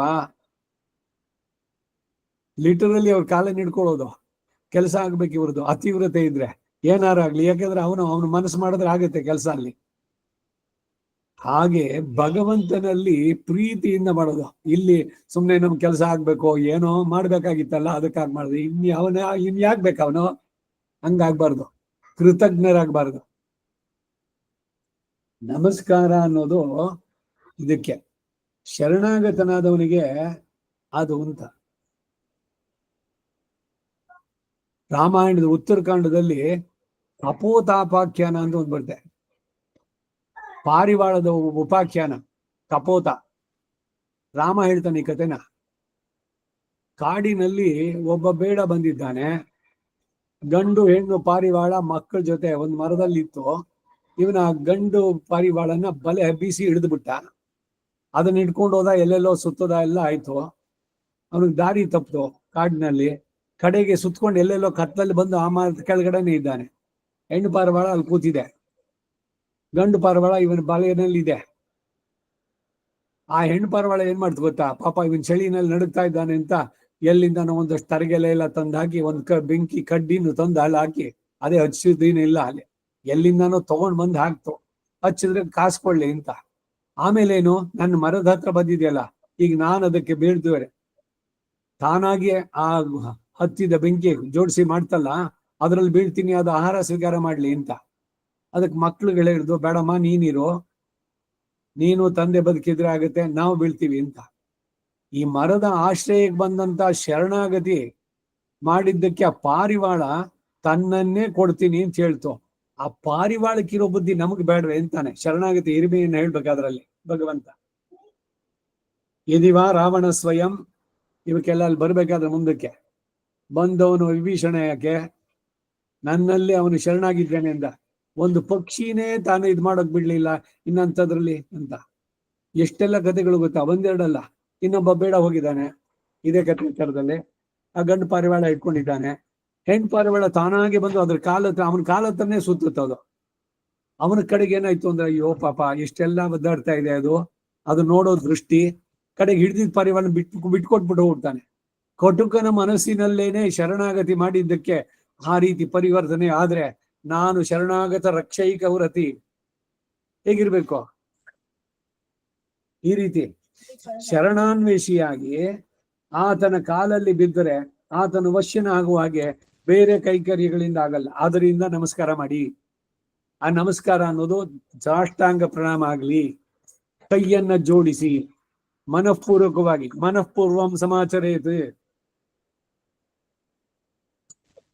ಹಿಂದೆ 7:14 ಕೂಡ ಮುಖ್ಯವಾಗಿ ನಮಸ್ಕಾರ ಅಂಗರೂಪವಾಗಿ ಪ್ರಪದನ ಎಂಬ ಶಬ್ದದಿಂದ ಮಾಮೇ ವಯೇ ಪ್ರಪದ್ಯಂತೆ ಮಾಯಾಮೇಧಾಂ ತರಂತಿತೆ. ಪ್ರಪದ್ಯಂತೆ ಆಯ್ತು, ಪ್ರಪದ್ಯಂತೆ ಒಂದು ಪ್ರಕಾರ, ಅದು ಒಂದು ಚುಕ್ಕಿ ಹಾಕೋಬೇಕು. ಶೇಷ ವೃತ್ತಿ ರೂಪ ಕೈಂಕರ್ಯದಲ್ಲಿ ಅಪರ್ಯವಸ್ಯನ್ನೇ ನಿಂತು ಬಿಡಬೇಡ ಅಂತ ಹೇಳಿ ಈ ನಮಸ್ಕಾರ ರೂಪ ಅನುಸಂಧಾನ ಅಭ್ಯಾಸ ರೂಪದಲ್ಲಿ ಮಾಡತಕ್ಕದ್ದು ಎಂದು ಬೋಧಿಸ್ತಾರೆ. ಈ ನಮಸ್ಕಾರವು ಸಹಜ ಶೇಷಭಾವ ಪರಾಕಾಷ್ಠ ದಶೆ ಎಂದು ಭಾವಿಸತಕ್ಕದ್ದು. ಆದ್ದರಿಂದ ಉಂಟಾಗುವ ಆನಂದ ನಿರತಿಶಯವಾದದ್ದು ಅಂತ ತಿಳಿಸೋದಕ್ಕಾಗಿ ಅತಿ ಮಾತ್ರ ಪ್ರಹ್ವೀಭಾವ ಎಂಬ ಪ್ರಯೋಗ ಇಲ್ಲಿ. ನಮಸ್ಕಾರದಲ್ಲಿ ನೋಡಿ ಇಷ್ಟಿದೆ. ಒಬ್ಬರಿಗೆ ನಮಸ್ಕಾರ ಅಂತ ಹೇಳಿದಾಗ ಮನಸ್ಸು ಪೂರ್ಣವಾಗಿ ತ್ರಿಕರಣ ಪೂರ್ವಕವಾಗಿ ಅವರಲ್ಲಿಗೆ ಶರಣಾಗತಿ ಅದನ್ನು ಹೇಳುವಂತಹದ್ದು. ಮುಂದಕ್ಕೆ ಮತ್ಪರಾಯಣ ಅನ್ನೋದಕ್ಕೆ ವ್ಯುತ್ಪತ್ತಿ ಹೇಗೆ ಅಂದ್ರೆ ಅಹಮೇವ ಪರಮ ಅಯನಂ ಯಸ್ಯ ಅಸೌ, ನಾನೇ ಯಾವ ಚೇತನಿಗೆ ಅತ್ಯಂತ ಶ್ರೇಷ್ಠನಾದ ಪ್ರಾಪಕನೋ ಪ್ರಾಪ್ಯನೋ ಆಧಾರನೋ ಅಂತಹ ಚೇತನನೋ ಮತ್ಪರಾಯಣ, ನಾನು ಭಗವಂತನಿಗಾಗಿಯೇನೆ. ಈಗೊಂದು ಆಚಮನ ತೀರ್ಥ ತಗೊಂಡು ಅಚ್ಯುತ ಎನ್ಮ ಅಲ್ಲ, ಅಚ್ಯುತಾಯ ನಮಃ ಸ್ತ್ರೀಯರಾದ್ರೆ ಓಂಕಾರದ ಜೊತೆಗೆ ಮಾಡಿದ್ರೆ ಅದು ಸ್ತೋತಾಚಮನ. ಇದು ಬಿಟ್ಬಿಟ್ಟು ಬರೀ ಅಚ್ಯುತ ಎನ್ಮ ಅಂದ್ರೆ ಸ್ಮಾರತಾಚಮನ. ಹೇ ಅಚ್ಯುತ, ಚ್ಯುತಿ ಇಲ್ಲದವನೇ, ನಿನಗೋಸ್ಕರವಾಗಿ ಈ ಶರೀರ ರಕ್ಷಣೆ, ನನ್ನ ಶರೀರ ಅಲ್ಲ, ಈ ಶರೀರ ರಕ್ಷಣೆಗಾಗಿ ಈ ತೀರ್ಥವನ್ನ ನಾನು ಪ್ರಶ್ನೆ ಮಾಡ್ತೇನೆ, ನಿನಗೋಸ್ಕರವಾಗಿ, ನನಗಾಗಲ್ಲ. ಇದು ಆಚಮನ ಮಾಡ್ಬೇಕಾದ್ರೆ ದ್ವಿರಾಚಮ್ಯ ತ್ರಿಪ್ರಾಣಾನೈಮ್ಯ. ಒಂದೊಂದು ತೀರ್ಥ ತಗೋಬೇಕಾದ್ರೆ ಪ್ರತಿ ಕ್ಷಣದಲ್ಲೂ ಕೂಡ ನನಗೆ ಅನ್ನೋದು ಹೋಗಬೇಕಲ್ಲಿ. ಎಲ್ಲವೂ ಭಗವಂತನಿಗಾಗಿ ಕೈ ತೋರಿಸಿ ಒಂದೊಂದೇನೆ ಓಂ ಕೇಶವಾಯ ನಮಃ ಕೆನ್ನೆ ಮುಟ್ಕೊಳ್ಳೋದು. ಒಂದೊಂದು ಅಂಗವು ಭಗವಂತನಿಗಾಗಿ, ಇಡೀ ದೇಹ ಅವನಿಗಾಗಿ. ಜಿಕ್ವೈ ಕೀರ್ದಯ ಕೇಶವ ಮುರರಿಪಂ ಚೇತೋ ಭಜ. ನಾನು ಅನ್ನೋದು ಇಲ್ಲವಾಗ್ಬೇಕು, ನಂದು ಎಲ್ಲ ನನಗೆ ಅನ್ನೋ ಭಾವ ಪೂರ ಹೋಗ್ಬೇಕು. ಅದಕ್ಕಾಗಿ ಆ ಶೇಷ ವೃತ್ತಿಯಲ್ಲಿ ಇದಾಗುವಂತಹದ್ದು. ಅವನು ಮತ್ಪರಾಯಣ, ಏನೇ ಮಾಡಿದ್ರು ನನಗಾಗಿ. ಅದಕ್ಕೆ ಸಾತ್ವಿಕ ತ್ಯಾಗ ಮೊದಲು ಕಡೆನಲ್ಲಿ. ಮತ್ಪರಾಯಣ ಇದರ ತಾತ್ಪರ್ಯ ಏನು ಅನ್ನೋದನ್ನು ತಿಳಿಸ್ತಾರೆ. ಮಯಾವಿನ, ನನ್ನಿಂದಲ್ಲದೆ ಆತ್ಮಧಾರಣ ಅಸಂಭಾವನೆಯಾದು, ಆತ್ಮಧಾರಣ ಸಾಧ್ಯವಿಲ್ಲದ್ದರಿಂದ. ಆತ್ಮಧಾರಣ ಸಾಧನೆ ಅಂತಂದ್ರೆ ಏನು? ಸಾಧ್ಯವಿಲ್ಲ ಅಂದ್ರೆ ಇದಕ್ಕೆ ಉದಾಹರಣೆ, ನೀರಿನಿಂದ ತೆಗೆದ್ರೆ ಮೀನನ್ನ ಏನಾಗುತ್ತೆ? ಗಾಳಿಯನ್ನಾದ್ರೂ ತಿರುಗಕ್ಕಾಗತ್ತಾ? ಅದರಲ್ಲಿ ಗಿಲ್ಸ್ ಅಂತ ಇದೆ, ಕಿವಿ ಹತ್ರ ಇರೋದು. ನೀರಿನ ಒಳಗಡೆ ಇರೋ ಆಕ್ಸಿಜನ್ ಅನ್ನು ತಗೊಂಡು ಅದು ಉಸಿರಾಡತ್ತೆ. ನೀರೊಳಗಡೆ ಇದ್ರೂ ಉಸಿರಾಡತ್ತೆ. ಅದು ತೆಗೆದ್ರೆ ಒದ್ದಾಡತ್ತೆ, ವೀಲ ನೀರಿಲ್ದಿದ್ರೆ ಪ್ರಾಣ ಬಿಡುತ್ತೆ ಕಡೆಗೆ. ನೀರಿನಿಂದ ತೆಗೆದಂತ ಮೀನು, ಆ ಸ್ಥಿತಿ ಇವನಿಗಾಗಬೇಕು. ನನ್ನ ಭಗವಂತನ ಆತ್ಮಧಾರಣೆ, ಅವನನ್ನ ನೆನೆಸ್ಕೊಳ್ದೆ. ಮಯಾವಿನ ಆತ್ಮಧಾರಣ ಅಸಂಭಾವನೆಯ, ನನ್ನ ಆತ್ಮಧಾರಣೆ ಅನ್ನೋದು ಅದು ಅಸಂಭವ, ಭಗವಂತ ಇಲ್ದಿದೆ. ಮದಾಶ್ರಯ ಇತ್ಯರ್ಥ, ನನ್ನನ್ನೇ ಆಶ್ರಯವಾಗಿ ಉಳ್ಳವನು ಎನ್ನುವಂತ ಭಾವ. ನಾನಿಲ್ಲದೆ ನಿನಗೆ ಸತ್ಯಯೂ ಇಲ್ಲ. ಸತ್ಯ ಅಂದ್ರೆ ಎಕ್ಸಿಸ್ಟೆನ್ಸು. ಭಗವಂತ ಇಲ್ಲ ಅಂದ್ರೆ ನಾನು ಇಲ್ಲವೇ ಇಲ್ಲ. ಕೇಶವ ಇಲ್ಲದಿದ್ರೆ ನಾವೆಲ್ಲ ಬರೀ ಶವ ಅಷ್ಟೇ. ಆ ಕೇಶವನ್ನ ನೆನೆಸ್ಕೊಳ್ದೇ ಇದ್ರೆ ಏನೊಂದು ವ್ಯಾಪಾರವನ್ನು ನೀನು ನಡೆಸಲಾರೆ. ಈಗ ಆತ್ಮ ಇಲ್ದಿರೋ ಶರೀರ ಇದೆ, ಅದಕ್ಕೆ ಇಷ್ಟವಾದದ್ದು ಎಲ್ಲ ತಂದ್ಕೊಡಿ, ಎಲ್ಲ ತಗೊಟ್ಟು ತಿನ್ನು ಮಾಡು ಅಂತ ತಿನ್ನುತ್ತೇನು? ನಾನಿಲ್ಲದೆ ಒಳ್ಳೆ ಶ್ರೇಯಸ್ಸು ಮೊದಲಾದವುಗಳನ್ನು ನೀವು ಹೊಂದಲಾರ್ರಿ. ಸ್ವಯಂ ಮತ್ಪಿಂಡ ಮೃತ್ಪಿಂಡ ಭೂತ, ಸ್ವಯಂ ಎಂಬ ಭಾವ. ಮೃತ್ಪಿಂಡ ಅಂದ್ರೆ ಶರೀರ, ಭಗವಂತನೇ ಪಾಂಚ ಭೂತಗಳಿಂದ ಮಾಡಿದ ಪಂಚೀಕರಣದಿಂದ ಉಂಟಾಗಿದ್ದು, ಪ್ರಕೃತಿಗೆ ಸೇರಿದ್ದು ಶರೀರ. ಕೊಟ್ಟವನು ಭಗವಂತ. ಮೃತ್ಪಿಂಡ ಅಂದ್ರೆ ಇದು. ಈ ಶರೀರ ಉಳಿಬೇಕು ಅಂತಂದ್ರೆ ಒಳಗಡೆ ಇರೋ ಆತ್ಮ ಅವನಿರ್ಬೇಕು. ಆ ಆತ್ಮ ಭಗವಂತನಿಗೆ ಅನ್ನುವ ಉಂಟಾದ್ರೆ, ಇಲ್ದಿದ್ರೆ ಜೀವಚ್ಛವ ಅಂತಾರೆ.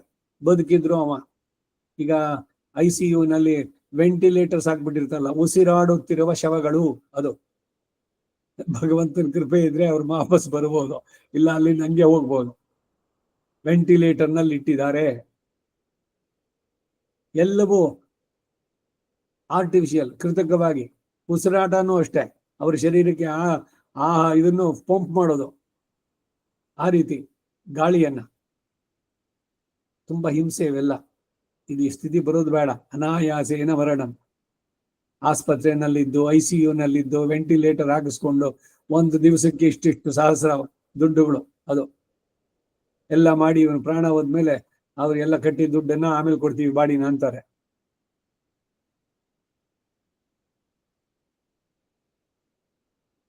ಏವಂ ಆತ್ಮಾನಂ ಯುಕ್ತ, ಹೀಗೆ ಮನಸ್ಸನ್ನ ಸದಾ ನನ್ನಲ್ಲೇ ಸೇರಿಸಿ, ಮತ್ಪರಾಯಣ, ನನ್ನನ್ನೇ ಆಶ್ರಯವಾಗಿ ಉಳ್ಳವನಾಗಿ ಹೀಗೆ ನನ್ನನ್ನೇ ಧ್ಯಾನಿಸ್ತಾ ಇದ್ರೆ ಇಂತಹ ಪರಾಯಣತ್ವ, ಅವ್ಯವಹಿತ ಮೋಕ್ಷ ಪ್ರಾಪ್ತಿಗೆ ಸಾಧನವಾದ ಪರಮ ಭಕ್ತಿ ಉಂಟಾಗುವುದಕ್ಕೆ ಅವಶ್ಯಕ ಅಂತ ಇಲ್ಲಿ ಪ್ರಕಟಿಸಲ್ಪಟ್ಟಿದ್ದು. ನೀನು ಹಿಂದೆ ಉಪಪಾಸಿದ ರೀತಿಯಲ್ಲಿ ಅನವಧಿಕಾತಿಶಯಿತ ಪ್ರೀತಿಯಿಂದ, ಅನವಧಿಕ ಅತಿಶಯ ಪ್ರೀತಿಯಿಂದ, ಮದನುಭವ ಸಮರ್ಥಂ, ನನ್ನನ್ನು ಅನುಭವಿಸಲು ಯೋಗ್ಯನಾದ ಮನಃಪ್ರಾಪ್ಯ, ಮನಸ್ಸನ್ನು ಹೊಂದಿದವನಾದ್ರೆ ಮಾಮೇ ವೈಶ್ಯಸಿ, ನನ್ನನ್ನೇ ಹೊಂದುತ್ತೀಯ. ನನ್ನ ನಿತ್ಯ ವಿಭೂತಿಯಲ್ಲಿ ನನ್ನ ಸಾಯುಜ್ಯವನ್ನೇ ಹೊಂದಿ ನನಗೆ ಸಮಾನವಾದ ಶಾಶ್ವತವಾದ ಭೋಗವನ್ನು ಹೊಂದುತ್ತೀಯ ಅನ್ನೋದು ತಾತ್ಪರ್ಯ. ಆತ್ಮಶಬ್ದೋ ಹಿ ಅತ್ರ ಮನೋವಿಷಯ. ಈ ಶ್ಲೋಕದಲ್ಲಿರುವ ಆತ್ಮಶಬ್ದವಾದರೂ ಮನಸ್ಸನ್ನು ಕುರಿತು ಬೋಧಿಸುವಂತಹದ್ದು. ಮನಸ್ಸನ್ನು ಇಲ್ಲಿ ಆತ್ಮ ಅಂದ್ರು. ಕಠೋಪನಿಷತ್ತಿನ ಮಾತು ಇನ್ನೊಂದ್ಸಲಿ ಹೇಳಿದ್ದೆ. ಯಚ್ಚೇತ್ ವಾಂಗ್ ಮನಸ್ಸಿ ಪ್ರಾಜ್ಞ ತದ್ ಯಚ್ಚೇತ್ ಪ್ರಾಣ ಆತ್ಮನಿ, ಪ್ರಾಣ ಆತ್ಮನಿ ಮನ ನಿಯಚ್ಚೇತೆ ತದ್ ಯಚ್ಚೇತ್ ಶಾಂತ ಆತ್ಮನಿ. ಎಲ್ಲ ಕಡೆನೂ ಆತ್ಮ ಆತ್ಮ ಆತ್ಮ ಮದ್ದಿದ್ದು. ಮೊದಲನೇ ಆತ್ಮ ಪ್ರಕೃತಿಗೆ ಸೇರಿದ್ದು, ಎರಡನೇ ಆತ್ಮ ಜೀವಾತ್ಮನಿಗೆ, ಶರೀರಕ್ಕೆ, ಪ್ರಪಂಚಕ್ಕೆ ಮೊದಲು, ಆಮೇಲೆ ಶರೀರದಿಂದ ಆದ್ಮೇಲೆ ಜೀವಾತ್ಮ, ಆಮೇಲೆ ಕಡೆಗೆ ಶಾಂತ ಆತ್ಮನಿಂದ ಪರಮಾತ್ಮನಲ್ಲಿ. ಯಚ್ಚೇತ್ ವಾಂಗ್ ಮನಸ್ಸಿ ಪ್ರಾಜ್ಞ ತದ್ಯಚ್ಚೇತ್, ಈಗ ಬರುವಂತದ್ದು. ಹಾಗೆ ಇಲ್ಲಿ ಮದನುಭವ ಸಮರ್ಥ ಮಾಮೇ ವೈಶ್ವಸಿ, ಆತ್ಮಶಬ್ದೋ ಇಲ್ಲಿ ಹತ್ರ ಮನೋವಿಷಯ ಅಂದ್ರು. ಏವಂ ರೂಪೇಣ ಮನಸ, ಇಂತಹ ಮನಸ್ಸಿನಿಂದ ಅಂದರೆ ತೈಲ ಧಾರಾವತೆ ಅವಚ್ಛಿನ್ನವಾದಂತಹದ್ದು, ಕಂಟಿನ್ಯೂಸ್ ಆಗಿರುವಂತಹದ್ದು, ಮಧ್ಯದಲ್ಲಿ ಬ್ರೇಕ್ ಇಲ್ಲದೆ ಧಾರೆಯಾಗಿ ಮನಸ್ಸಿರುವಂತೆ ಮಾಂ ಧ್ಯಾತ್ವ, ನನ್ನನ್ನ ಉಪಾಸನೆ ಮಾಡಿ, ಇದು ಮನ್ಮನಾಹ, ನನ್ನನ್ನೇ ಪೂರ್ಣವಾಗಿ ಮನಸ್ಸಿನಲ್ಲಿ ಇಟ್ಕೊಂಡು ಹೋದ್ರೆ ಸದಾ ಎನ್ನ ಮನಸ್ಸಿನಲ್ಲಿ. ಈ ಯುಗಳ ಗೀತೆಯಲ್ಲಿ ಕನಸಲು ನೀನೆ, ಮನಸ್ಸಲು ನೀನೆ, ಎಲ್ಲೆಲ್ಲೂ ನೀನೆ, ನನ್ನಲ್ಲೂ ನೀನೆ, ಅದನ್ನೇ ಭಗವಂತನಿಗೆ ಅನ್ವಯ ಮಾಡಿ ಹೇಳಿ ಆ ಚಿತ್ರಗೀತೆನ. ಕನಸಿನಲ್ಲೂ ನೀನಿರ್ಬೇಕು, ಮನಸ್ಸಿನಲ್ಲೂ ಇರಬೇಕು, ನನ್ನ ಉಸಿರಿನಲ್ಲೂ ಇದೆ, ಎನ್ ಕಣ್ಣುನಲ್ಲಿ ಹೊಕ್ಕಿನ್ನಾನೆ, ಎನ್ ನೆತ್ತಿಯುಳಾನೆ, ಎನ್ ನಮ್ಮಳ್ವಾರು ಒಂದೊಂದೇ ಅಂಗದಲ್ಲಿ ಅವನಿದ್ದಾನೆ ಅಂತಾರೆ. ಇಲ್ಲಿ ಪ್ರಿಯತಮೆಗೆ ಪ್ರಿಯ ಹೇಳೋ ಮಾತು ಅಂತಂದ್ರೆ ಅದನ್ನೇ ನಮಗೆ ಅತ್ಯಂತ ಪ್ರಿಯತಮ ಭಗವಂತ. ಅವನೇ ಎಲ್ಲ ಇದ್ದಾನೆ, ಕನಸಲ್ಲೂ ಮನಸ್ಸಿನಲ್ಲೂ ಎಲ್ಲ ಕಡೆಯಲ್ಲೂ ಅವನೇ, ಎಲ್ಲೆಲ್ಲೂ ನೀನೇ. ಮನ್ಮನಾಭ ಮಾಮನುಭೂಯ, ನನ್ನನ್ನು ಅನುಭವಿಸಿ ಅಂದ್ರೆ ಆನಂದವನ್ನು ಪಡೆದು, ಇದು ಮದ್ಭಕ್ತ ಎನ್ನುವುದರ ಅರ್ಥ. ಮಾಂ ಇಷ್ಟ್ವ, ನನ್ನನ್ನೇ ಆರಾಧಿಸಿ, ಇದು ಮಧ್ಯಾಜಿ ಅನ್ನೋದ್ರ ಅರ್ಥ. ಮಾಂ ನಮಸ್ಕೃತ್ಯ, ನನ್ನನ್ನೇ ನಮಸ್ಕರಿಸಿ, ಮತ್ಪರಾಯಣ, ಹೀಗೆ ಸದಾ ನನ್ನನ್ನು ಆಶ್ರಯಿಸಿದನಾಗಿ, ಮಾಮೇವ ಪ್ರಾಪ್ಯಸಿ ಇತ್ಯರ್ಥ, ನನ್ನನ್ನೇ ಹೊಂದುತ್ತೀಯ ಅನ್ನೋದು ಅರ್ಥ. ತತ್ಕೃತು ನ್ಯಾಯವು ಇಲ್ಲಿ ಸಹ ಉಪಪಾದಿತ. ಮುಂದೆ ಈ ಅಧ್ಯಾಯದಿಂದ ತೋರಿ ಬರುವ ಸಾರಾಂಶವನ್ನ ಉಪದೇಶಿಸ್ತಾರೆ. ತತ್, ಆ ಕಾರಣದಿಂದ ಅಂದರೆ ನೀನು ಶುಭಾಶುಭ ಫಲರೂಪ ಕರ್ಮ ಬಂಧನಗಳಿಗೆ ಸಿಲುಕಿರೋದ್ರಿಂದ, 28 ನಾನು ಈ ಬಂಧವನ್ನು ತಪ್ಪಿಸುವುದಕ್ಕಾಗಿ ನಿವಾಸ ಶರಣಂ ಸುಹೃದಯ ಆಗಿರೋದ್ರಿಂದ, ಈ ಭಕ್ತಿರೂಪ ಉಪಾಯ ನಿರತಿಶಯ ಸುಖವನ್ನು ಸಾಧಿಸಿಕೊಡೋದ್ರಿಂದಲೂ ಎಂಬ ಭಾವ. ಏವಂ, ಈ ಅಧ್ಯಾಯದಲ್ಲಿ ಉಪಪಾದಿತ ಹಾಗೆ ಲೌಕಿಕಾನಿ ಶರೀರ ಧಾರಣಾರ್ಥಾನಿ ಇತ್ಯಾದಿ, ಶರೀರ ಧಾರಣೆಗೆ ಉಪಯುಕ್ತವಾದಂತಹ ಲೌಕಿಕ ಕ್ರಿಯೆಗಳಾಗ್ಲಿ ಅಥವಾ ವೈದಿಕಗಳಾದ ನಿತ್ಯ ನೈಮಿತ್ತಿಕಗಳಾದ ಕರ್ಮಗಳನ್ನು ಕೂಡ 27ನೇ ಶ್ಲೋಕದಲ್ಲಿ ಹೇಳಿದಂತೆ ಮತ್ ಪ್ರೀತಿಯೇ, ನನ್ನ ಪ್ರೀಣನಕ್ಕಾಗಿ, ಮತ್ ಶೇಷದೈಕರ ಸಹ, ನನಗೆ ದಾಸನಾಗಿರೋದೇ ಮುಖ್ಯ ಆನಂದವಾಗಿ ಭಾವಿಸುವನಾಗಿ. 16ನೇ ಶ್ಲೋಕ ಮಯೈವ ಕಾರಿದ ಇತಿ ಕುರುವನ್ನೇ, ನನ್ನಿಂದಲೇ ಮಾಡಲ್ಪಟ್ಟಿತು ಅಂತ ನಾನ್ ಮಾಡ್ತಾ ಇದ್ದೀನಿ, ನೀನು ಅಹಂಕಾರ ಬೇಡ, ಅಲ್ಲಿ ಅಭಿಮಾನವನ್ನು ಕೂಡ ಬಿಟ್ಟು ಅವನೇ ಮಾಡಿಸ್ಕೊಳ್ತಾ ಇದ್ದಾನೆ ಅಂತ ತಿಳಿದು, ನನ್ನಿಂದಲೇ ಮಾಡಲ್ಪಟ್ಟತ್ತು ಅಂತ ತಿಳಿದು 27ರಲ್ಲಿ ಸತತಂ ಮತ್ ಕೀರ್ತನ ಯತನ ನಮಸ್ಕಾರಾದಿತಾನ್ ಪ್ರೀತ್ಯ ಕುರ್ವಾಣ, ಯಾವಾಗಲೂ ನನ್ನ ಸ್ತೋತ್ರ, ಯತನ, ನಮಸ್ಕಾರ, ಯಜನ ಮೊದಲಾದವುಗಳನ್ನ ಪರಮ ಭಕ್ತಿಯಿಂದ ಮಾಡುವನಾಗಿ. 14ನೇ ಶ್ಲೋಕ ಮನ್ನಿಯಾಮ್ಯಂ ನಿಖಿಲ ಜಗತ್ತೆ, ನನ್ನ ವಿಭೂತಿಯಾಗಿ ನನ್ನ ನಿಯಮಕ್ಕೆ ಒಳಪಟ್ಟಂತ ಈ ಸಮಸ್ತ ಜಗತ್ತು, ಚರಾಚರಾಣಿ ಸರ್ವಾಣಿ ಸರ್ವಂ ಭಗವದ್ ವಪುಹು, ಭಗವಂತನ ಶರೀರ ಇದು, ನಮ್ ಕಣ್ಮುಂದೆ ಕಾಣುವಂತ ಚೇತನವೋ ಅಚೇತನವೋ, ಚಲಿಸುತ್ತೋ ಅಚಲಿಸುತ್ತೋ, ಸ್ಥಾವರವೋ ಜಂಗಮೋ, ಅವಕ್ಕೇನೇ ನೀವು ಮಾಡ್ತಿರೋ ಎಲ್ಲ ಭಗವಂತನಿಗೆ ಸಮರ್ಪಣೆ. ಹೀಗೆ ಮಾಡಿ ಎಲ್ಲ ಕಡೆಯಲ್ಲೂ ಕೃಷ್ಣೇ ತಿಷ್ಠತಿ ಸರ್ವಮೇತದಗಿಲಂ, ಹೇ ಕೃಷ್ಣ ರಕ್ಷಸ್ವಮ, ಮುಖದ ಮಾಲೆಯಲ್ಲಿ ಹೇಳಿದಂತೆ ಎಲ್ಲೆಲ್ಲೂ ಭಗವಂತನ್ನೇ ನೋಡೋದು ಅಂದ್ರೆ ಹೀಗೆ. ಅಲ್ಲಿ ಪುರುಷ, ಇವನು ಸ್ತ್ರೀ, ಅವಳು ಇದು ವಯಸ್ಸಾದವರು, ಇವರು ಚಿಕ್ಕವಳು, ಈ ಎಲ್ಲ ಯಾವಾಗ ಈ ಶರೀರ ಭಾವ ಇದ್ದಾಗ. ಆದ್ರೆ ಭಗವಂತನೇ ನೋಡೋದಾದ್ರೆ ಆ ಮಟ್ಟಕ್ಕೆ ನಮ್ಮ ಮನಸ್ಸನ್ನು ಏರಿಸ್ಬೇಕು. ಮತ್ ಶೇಷ ತೈಕರ ಸಮಿತಿ ಅನುಸಂಧಾಯ, ನನಗೆ ಶೇಷಭೂತವಾಗಿರುವುದೇ ಮುಖ್ಯ ಆನಂದ ಉಳ್ಳದ್ದು ಎಂದು ಅನುಸಂಧಾನ ಮಾಡೋನಾಗಿ 13ನೇ ಶ್ಲೋಕದ ಅರ್ಥ. ಅತ್ಯರ್ಥ ಪ್ರಿಯಂ ಮದ್ಗುಣಗಣಂ, ಅತ್ಯರ್ಥ ಪ್ರಿಯವಾದ ನನ್ನ ಕಲ್ಯಾಣ ಗುಣ ಸಮೂಹವನ್ನ, ಸಮೂಹಂ ಅನ್ನೋದ್ರಿಂದ ಹೇಳಿದ 4 ಶ್ಲೋಕಗಳು. ಸಮೂಹಂ ಸರ್ವಭೂತೇಶು ನಮೇ ದ್ವೇಷೋಸ್ತಿ ನ ಪ್ರಿಯ, ಹಿಂದೆ ಬಂತು ಈ ಶ್ಲೋಕ 9ನೇ ಅಧ್ಯಾಯದಲ್ಲಿ. ಇದು ರಾಜವಿದ್ಯಾ, ರಾಜಗುಹ್ಯ. ಎಷ್ಟು ಮುಖ್ಯವಾದದ್ದು ಗೊತ್ತೇನೋ, ಒಂದೊಂದು ಶ್ಲೋಕವೂ ಅಷ್ಟೇ ಮುಖ್ಯ. ಅದು ಸ್ತೋತ್ರ ರತ್ನ, ಇದು ಗೀತಾ ರತ್ನ. 700 ಶ್ಲೋಕಗಳು. ಸುಮ್ನೆ ಅರ್ಥ ಇಲ್ಲದೆ ಏನೇನೋ ಹೇಳಿಲ್ಲ, ಪರ್ಪಸ್ ಇದೆ ಅದಕ್ಕೆ.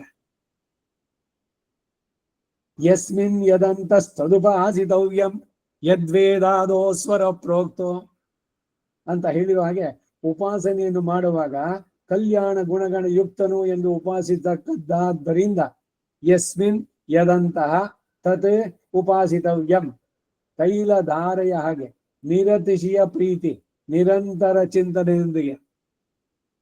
ಕೈಲಾಸವಾಸ ಗೌರೀಶ ಈಶ ತೈಲಧಾರೆಯಂತೆ ಮನಸ್ಸು ಕೊಡೋ ಹರಿಯಲ್ಲಿ ಶಂಭೋ. ಶಿವರಾತ್ರಿ ಬರ್ತಾ ಇದೆ, ಅವರು ಇದು ಮಾಡೋದಲ್ಲ, ನಾವು ಕಾಡೋಣ, ಪ್ರಾರ್ಥನೆ ಮಾಡೋಣ ಶಿವನನ್ನ. ಏನು ಅಂದ್ರೆ ತೈಲಧಾರೆಯಂತೆ ಮನಸ್ಸು ಕೊಡೋ ಹರಿಯಲ್ಲಿ ರುದ್ರ ಚಮಕ ಇವುಗಳನ್ನ ಪಾರಾಯಣ ಮಾಡೋದು, ಜಾಗರಣೆ ಮಾಡಬಾರ್ದು ಅಂತಿಲ್ಲ, ಆಗ್ಬೋದು. ಬೇರೆ ದೇವತೆ ಉಪಾಸನೆ ಏನು ಅಲ್ವಾ ಇದು?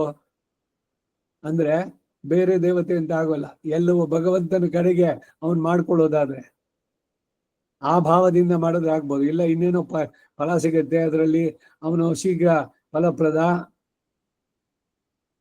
ಅದಕ್ಕಾಗಿ ಶಿವನನ್ನು ಪ್ರಾರ್ಥನೆ ಮಾಡ್ತೀನಿ ಅಂತ ನನ್ಗೆ ಅದು ಕೊಡು ಇದು ಕೊಡು ಅಂತ ಕೇಳೋದಲ್ಲ. ತೈಲಧಾರೆಯಂತೆ ಮನಸ್ಸು ಕೊಡೋ ಹರಿಯಲ್ಲಿ ಹೇ ಶಂಭೋ ಕೇಳಬಹುದು.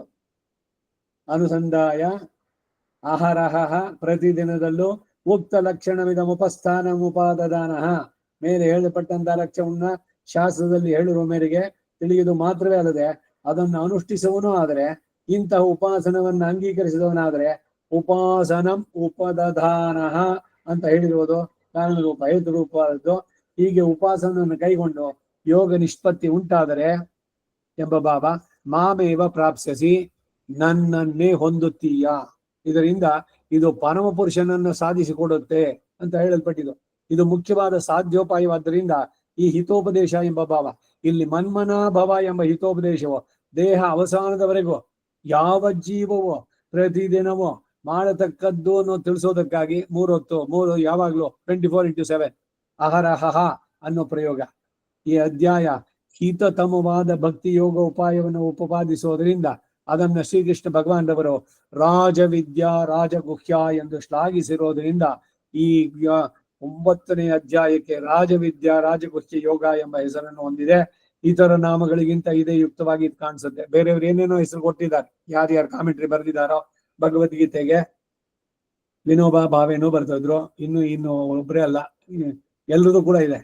ದ್ವೈತ, ಅದ್ವೈತ, ವಿಶಿಷ್ಟಾದ್ವೈತ ಎಲ್ಲ ಒಂದು 14 ಇಲ್ಲ ಇನ್ನೂ ಹೆಚ್ಚಿಗೆ ಇರ್ಬೋದು ವ್ಯಾಖ್ಯಾನಗಳು.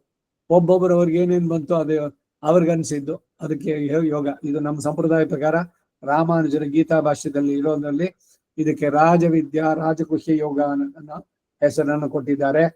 ಇಂತು ಶ್ರೀ ಭಗವದ್ಗೀತೆ 9ನೇ ಅಧ್ಯಾಯಕ್ಕೆ ಶ್ರೀ ಯತಿವರ್ಯರ ಭಾಷ್ಯಕ್ಕೂ ತಿರುನಾರಾಯಣಪುರಂ CM ವಿಜಯರಾಘವ ಶರ್ಮನ ಆಚಾರ್ಯ ಹೃದಯ ಅನ್ವೇಷಣೆ, ಸುಂದರವಾಗಿ ನೋಡಿ, ಆಚಾರ್ಯರ ಹೃದಯವನ್ನ ಅನ್ವೇಷಿಸಿ ಬರೆದಿದ್ದ ಅರ್ಥ ತಾತ್ಪರ್ಯಗಳು ಸಹ ಸಂಪೂರ್ಣ. ಶ್ರೀಮತೆ ನಿಗಮಾಂತ ಮಹಾದೇಶಿಕಾಯ ನಮಃ. ಶ್ರೀಮತೆ ಶ್ರೀನಿವಾಸ ಮಹಾದೇಶಿಕಾಯ ನಮಃ.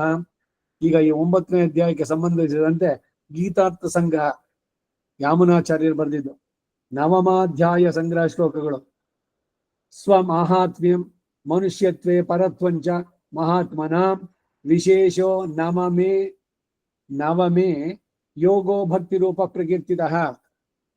ಮೊದಲು ಈ ಭಗವದ್ಗೀತೆಗೆ ಭಾಷ್ಯವನ್ನ ಕಾಮೆಂಟ್ರಿ ಅರ್ಥವನ್ನು ಬರೆದವರು ಯಾಮುನಾಚಾರ್ಯರು. ಅದಕ್ಕೆ ಗೀತಾರ್ಥ ಸಂಗ್ರಹ ಅಂತ. ಈ ರಾಮಾನುಜರ ಭಾಷ್ಯಕ್ಕೆ ಯಾವ್ದು ಮೂಲ ಅಂದ್ರೆ ಅದೇನೆ ಗೀತಾರ್ಥ ಸಂಗ್ರಹ. ರಾಮಾನುಜರ ಬರೆದ ಗೀತಾ ಭಾಷ್ಯಕ್ಕೆ ವೇದಾಂತ ಶಿಗುರು ತಾತ್ಪರ್ಯ ಚಂದ್ರಿಕೆ ಬರೆದ್ರು. ಆಮೇಲೆ ಬೇಕಾದಷ್ಟು ಬಂತು, ಒಂದೆರಡಲ್ಲ, ಅನೇಕರು ಅವ್ರು ಹೇಳಿದ್ದನ್ನೇ ಇನ್ನು ವಿಶದೀಕರಿಸಿ ಸುಲಭ ಮಾಡಿ ಅದರ ಅರ್ಥವನ್ನ ಇವರು ಹೇಳಿದ್ರಲ್ಲ, ಆಚಾರ್ಯ ಹೃದಯನ್ನ ಅನ್ವೇಷಿಸಿ ಹೇಳಿದ್ದು. ಆ ಮಾತು ಹೇಳ್ಬೇಕಾದ್ರೆ ಅವ್ರ ಮನಸ್ಸಿನಲ್ಲಿ ಏನಿತ್ತು ಅನ್ನೋದನ್ನ ತಿಳಿಸೋದಕ್ಕೆ ಬಂದಂತ ಕಾಮೆಂಟ್ರಿಗಳು. ಈಗ ಈ ಶ್ಲೋಕಕ್ಕೆ ಅರ್ಥ, ಗೀತಾರ್ಥ ಸಂಗ್ರಹದ 13ನೇ ಶ್ಲೋಕ ಇದು. ಈ 9ನೇ ಅಧ್ಯಾಯದಲ್ಲಿ ಪ್ರಕೀರ್ತಿತಃ ಹೊಗಳ್ಪಟ್ಟಿರೋದು ಯಾವುದು ಅಂತಂದ್ರೆ, ಉಪಪಾದಿಸಲ್ಪಟ್ಟಿರೋದು ಯಾವುದು ಅಂದ್ರೆ ಹೇಳ್ತಾರೆ 4 ವಿಷಯಗಳು ಹೇಳಲ್ಪಟ್ಟಿದೆ ಅಂತಾರೆ. ಸ್ವ ಮಹಾತ್ಮ್ಯ, ತನ್ನ ಮಹಾತ್ಮೆ. 4ನೇ ಶ್ಲೋಕ ಮೊದಲುಗೊಂಡು 10ನೇ ಶ್ಲೋಕದವರೆಗೆ ಈ 9ನೇ ಅಧ್ಯಾಯದಲ್ಲಿ ಒಟ್ಟು 34 ಶ್ಲೋಕಗಳಿದೆ. ಭಗವದ್ಗೀತೆ ಪುಸ್ತಕ ಇಟ್ಕೊಂಡಿದ್ರೆ ನೋಡಿ, ಮೊದಲನೇ 4ನೇ ಶ್ಲೋಕ, ಅದರಲ್ಲಿ 4ನೇ ಶ್ಲೋಕದಿಂದ 10ನೇ ಶ್ಲೋಕದವರೆಗೆ ಇದು ಹೇಳಿದೆ. ಈ ಜಗತ್ತಿಗೆಲ್ಲ ತಾನೇ ಕಾರಣ 7, 8ನೇ ಶ್ಲೋಕದಲ್ಲಿ. ತನ್ನಿಂದಲೇ ಇವೆಲ್ಲ ಸತ್ತ ಸ್ಥಿತಿ ನಿಯಮನಾದಿಗಳನ್ನು ಹೊಂದಿದೆ. ಸತ್ತ ಅಂದ್ರೆ ಸತ್ತ ಅನ್ನೋದು ಅರ್ಥ ಅಲ್ಲ, ಅವನು ಸತ್ತ ಅಂತ ಹೇಳ್ತಿರಲ್ಲ ಹಾಗೆ. ಸತ್ತೆ ಅಂದ್ರೆ ಇಲ್ಲಿ ಇವನ ಇರವು, ಇವನ ಎಕ್ಸಿಸ್ಟೆನ್ಸ್, ಅದಕ್ಕೆ ಸತ್ತೆ ಅಂತ ಹೆಸರು ಸಂಸ್ಕೃತದಲ್ಲಿ. ಸತ್ತ ಸ್ಥಿತಿ ಇದು 4ನೇ ಶ್ಲೋಕದಲ್ಲಿ. ಈ ನಿಯಮನಾದಿ ಸರ್ವ ಪ್ರವೃತ್ತಿಗಳು ಸಂಕಲ್ಪ ಮಾತ್ರದಿಂದಲೇ ಜರುಗುತ್ತೆ ಅಂತ 5ನೇ ಶ್ಲೋಕ. ತನಗೆ ಲೋಕದ ಹೀಯ ಗುಣಗಳು ಸಂಬಂಧಿಸಿದ್ದಿಲ್ಲ ಭಗವಂತನಿಗೆ. ಇಲ್ಲಿ ಬರುವಂತಹ ದೋಷಗಳು ಕುರೈವನ್ನೂ ಇಲ್ಲದ ಗೋವಿಂದ, ಒಂದು ಸ್ವಲ್ಪನೂ ದೋಷಗಳು ಅವನೆಲ್ಲ ನಮ್ಮ ಜೊತೆನಲ್ಲೇ ಇದ್ರು ಕೂಡ ಯಾವುದನ್ನು ಅವನಿಗೆ ಅದು ಲೇಪಿಸೋದಿಲ್ಲ. ಅಖಿಲ ಹೇಯ ಪ್ರತ್ಯನೀಕನು ಸಕಲ ಕಲ್ಯಾಣ ಗುಣ ಪರಿಪೂರ್ಣ. ಅಖಿಲ ಹೇಯ ಪ್ರತ್ಯನೀಕ ಅಂದ್ರೆ ಎಲ್ಲ ದೋಷಗಳಿಂದ ದೂರ ಆದವನು, ಅವನ ಹತ್ರಕ್ಕೆ ಬರೋದಕ್ಕೆ ಸಾಧ್ಯ ಇಲ್ಲ.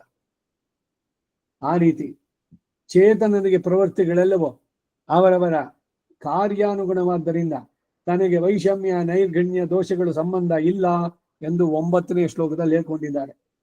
2ನೇದು ಮನುಷ್ಯತ್ವೇ ಪರತ್ವಂಚ, ಮಾನುಷ ಅವತಾರಿಯಾಗಿದ್ದರೂ ಕೂಡ ಪರಭಾವವನ್ನು ಹೊಂದಿರೋದು.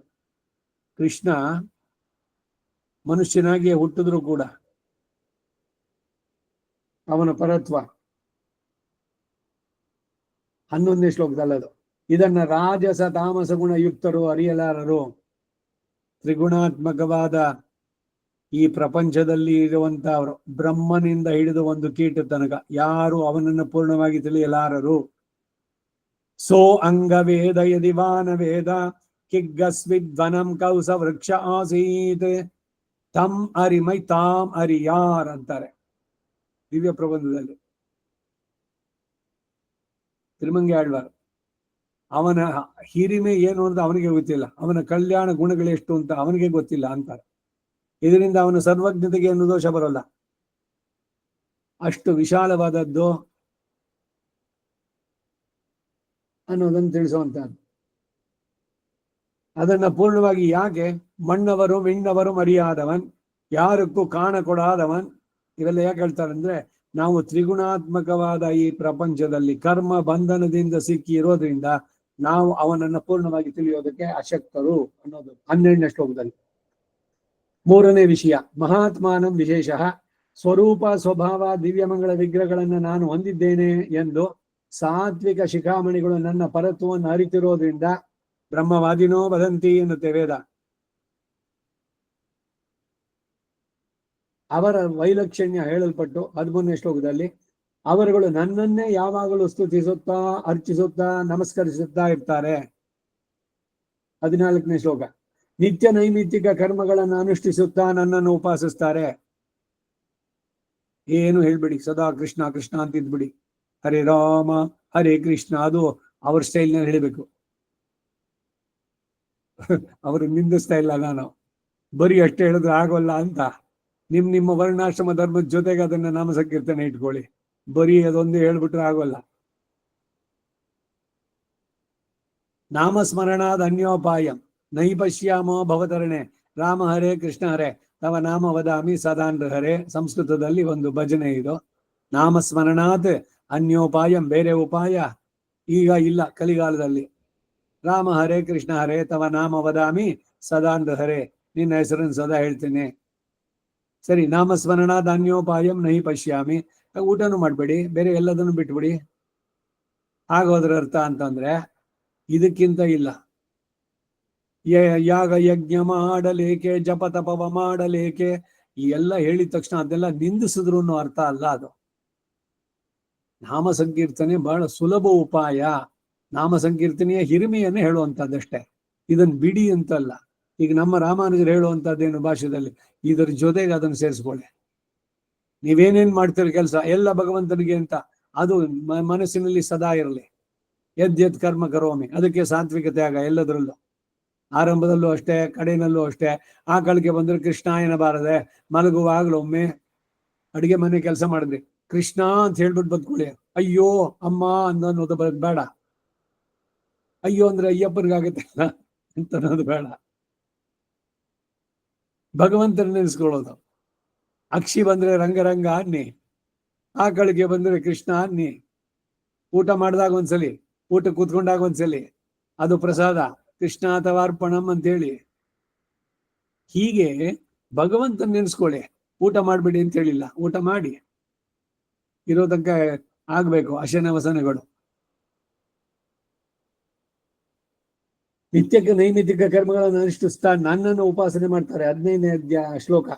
ಅವರುಗಳು ವಿಶೇಷ ಜ್ಞಾನಯುಕ್ತರಾಗಿ ನಾನು ವಿಶ್ವ ಶರೀರಕ ಎಂದು ತಿಳಿದು ಉಪಾಸನೆ ಮಾಡುವಂತಹದ್ದು. 15ರಿಂದ 19 4 ಶ್ಲೋಕಗಳಲ್ಲಿ ಈ ಮಹಾತ್ಮರ ವಿಶೇಷವನ್ನೇ ಪ್ರಕಟಿಸುವುದಕ್ಕಾಗಿ ಇಂತಹ ಜ್ಞಾನವಿಲ್ಲದ ಮಂದಮತಿಗಳು ಐಹಿಕ ಕಾಮದಲ್ಲೇ ಬಿದ್ದು ನರಳುವ ಉಳ್ಳವರು ಎಂದು ಪ್ರಾಸಂಗಿಕವಾಗಿ ಹೇಳ್ತಾರೆ 20-21 ಶ್ಲೋಕಗಳಲ್ಲಿ. ಮಹಾತ್ಮರುಗಳಾದ ಜ್ಞಾನಿಗಳಾದರೂ ಇಂತಹ ದುರ್ಗತಿ ಇಲ್ಲ ಎಂದು ಹೇಳಿ 22, 23, 24 ಮತ್ತು 25 ಆ ಶ್ಲೋಕಗಳು. ಅವುಗಳು ಸಮರ್ಪಿಸೋದಿಲ್ಲ. ಅಂತವರು ಭಗವಂತನಿಗೆ ಭೋಗ್ಯ ರೂಪವಾದದ್ದು. ಯದ್ಯದ್ ಕರ್ಮ ಕರೋಮಿ, ಪ್ರತಿಯೊಂದು ಭಗವಂತನಿಗೆ ಸಮರ್ಪಣೆ. 26 ಅವರುಗಳು ಮಾಡುವ ಲೌಕಿಕ ವೈದಿಕ ಸಮಸ್ತ ಕರ್ಮಗಳನ್ನು ಭಗವದ್ ಅರ್ಪಣ ರೂಪದಲ್ಲಿ ಸಮರ್ಪಿಸುತ್ತಾರೆ ಅಂತ 27ನೇ ಶ್ಲೋಕದಲ್ಲಿ ಹೇಳಿದೆ. ಮುಂದಕ್ಕೆ 4ನೇ ಅಂಶ, ಯೋಗೋ ಭಕ್ತಿ ರೂಪ. ಈ ಜ್ಞಾನಿಗಳು ಮಾಡುವ ಉಪಾಸನೆಯು ಮಹತ್ತಾದ್ದಾಗಿ ಅವರಿಗೆ ಭಗವಂತನ ಸಂಕೀರ್ತನ, ಯತನ, ನಮಸ್ಕಾರಾದಿಗಳೇ ಮೊದಲಾದವು. ಇಲ್ಲವಾದರೆ ಆತ್ಮ ನಿಲ್ಲಲಾರದಷ್ಟು ನಿರತಿಶಯವಾಗಿ ತೈಲ ಧಾರವತೆ ಅವಿಚ್ಛಿನ್ನ ಸ್ಮೃತಿ ಸಂತಾನ ರೂಪವಾದದ್ದಾಗಿ ತದ್ಭಜನಂ ವಿನ ಬೇರೆ ಆನಂದವೇ ಇಲ್ಲ. ದಿವಸಾಗ್ಲೂ ಭಜನೆ ಮಾಡ್ತಾರೆ, ಇಲ್ಲೆಲ್ಲ ಒಂದ್ ಮೂಲೆ ಮನೆಯಲ್ಲಿ ಅಂತ ಹೇಳಿದ್ನಲ್ಲ, ಅವ್ರಿಗೆ ಇದೇನ್ ಕೆಲಸ ಇಲ್ವಾ? ಬೇರೆಯವ್ರಂಗ ಅನ್ಬೋದಲ್ಲ, ಅಯ್ಯೋ ನಾವ್ ವಿ ಆರ್ ಸೋ ಬಿಸಿ, ಆ ಟಿವಿ ಸೀರಿಯಲ್ ನೋಡ್ಬೇಕು, ಇನ್ಯಾವ್ದು ರಿಯಾಲಿಟಿ ಶೋ ಇದೆ, ಒಂದಾದ್ಮೇಲೆ ಒಂದು ಕೌನ್ ಮನೆಗ ಕರೋಡ್ಪತಿ ದುಡ್ಡು ಬರುತ್ತೆ, ಅದಕ್ಕಾಗಿ ಎಷ್ಟೆಲ್ಲ ಅವರ ಭಾವಗಳು ಏನು ಬಂದು ನಮಸ್ಕಾರ ಮಾಡಿದ್ದೇನು, ಅವನು ಸಾಕ್ಷಾತ್ ದೇವರು ಅಮಿತಾಬ್ ಬಚ್ಚನ್. 25 ವರ್ಷದಿಂದ ಸತತ ಪ್ರಯತ್ನ ಮಾಡಿದೆ.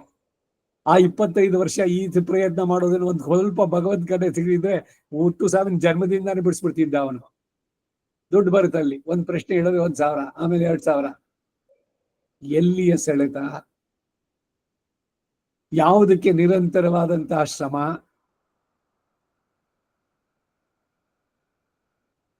ಇಲ್ಲಿ ತದ್ ಭಜನಂ ವಿನ ಬೇರೆ ಆನಂದವೇ ಇಲ್ಲ ಎಂಬ ಜ್ಞಾನ ರೂಪವಾದದ್ರಿಂದ ಎಲ್ಲವೂ ಯದ್ಯದ್ ಕರ್ಮ ಕರೋಮಿ, ಪ್ರತಿಯೊಂದು ಭಗವಂತನಿಗೆ ಅರ್ಪಿತವಾಗ್ಲಿ ಅಂತ ಮಾಡಿದ್ರೆ ಅದು ಬಂಧನ ಅಲ್ಲ, ಮೋಕ್ಷಕ್ಕೆ ಕಾರಣವಾಗುತ್ತೆ. ಕರ್ಮ ಬಂಧನದಿಂದ ಬಿಡಿಸೋದಕ್ಕೆ ಕಾರಣವಾಗುತ್ತೆ. 34ನೇ ಶ್ಲೋಕದಲ್ಲಿದ್ದು ಅಂತಹ ಉಪಾಸನದಲ್ಲಿ ನಿಷ್ಠೆಯುಳ್ಳವರಿಗೆ ಅವರ ಜಾತಿ, ಕುಲ, ಗುಣ, ವೃತ್ತಾದಿ ಉತ್ಕೃಷ್ಟ ನಿಕೃಷ್ಟತೆಯನ್ನು ಪರಿಗಣಿಸದೆ ಸಮವಾದ ಕೃಪೆಯನ್ನು ತೋರ್ತೇನೆ ಅಂತ ಹೇಳಿ, ಒಂದ್ ವೇಳೆ ಅವರ ಪ್ರಾರಬ್ಧ ಕಳಿಯದೇ ಇದ್ರೆ ನಿಕೃಷ್ಟ ಜನ್ಮವನ್ನೆತ್ತಿದ್ರೂ ಕೂಡ ಅವರು ನಷ್ಟರಾಗೋದಿಲ್ಲ. 29, 30, 31 ಅಂತಹ ಸ್ತ್ರೀ ಶೂದ್ರಾದಿಗಳು ಕೂಡ ಮುಕ್ತಿ ಹೊಂದಿರುವಾಗ 32ನೇ ಶ್ಲೋಕ. ಇದೆಲ್ಲ ಚರ್ಚೆ ಎಲ್ಲ ಹಿಂದೆ ಎಲ್ಲ ಮಾಡಿದ್ದಾಯ್ತು.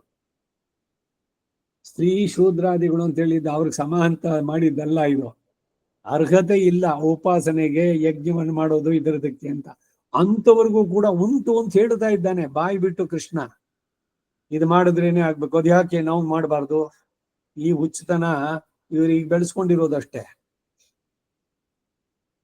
ಹೆಣ್ಣಾಗಿ ಹುಟ್ಟಿದ್ದಕ್ಕೆ ಹೆಣ್ಣು ಹೇಗೆ ಬಾಳ್ಬೇಕು ಹಾಗೆ ಬಾಳಿದ್ರೆ ಚೆನ್ನ. ಭಾವಗೀತೆಗಳಲ್ಲಿ, ಜನಪದ ಗೀತೆಗಳಲ್ಲಿ ಹೇಳ್ತಾರೆ ಅವರವರ ಲಿಮಿಟ್ಸ್ ಅದ್ರಲ್ಲಿ ಇರ್ಬೇಕೆಲ್ರು ಕೂಡ. ಬರೀ ಅವರೊಬ್ಬರಿಗೆ ಹೇಳಿದ್ದಲ್ಲ, ಪುರುಷನಿಗೂ ಅಷ್ಟೇ. ಇನ್ನು ಬ್ರಾಹ್ಮಣರಾಗಿ, ಪುಣ್ಯಶೀಲರಾಗಿ, ರಾಜರ್ಷಿಗಳಾಗಿ ಹುಟ್ಟಿದವರಿಗೆ ಸಂದೇಹ ಏನು, ಅಂಥವರಿಗೆ ಸಿಕ್ತು ಅಂದ್ಮೇಲೆ ಇವ್ರಿಗೆ ಸಿಗೋಲ್ಲ ಅಂತಾನೆ.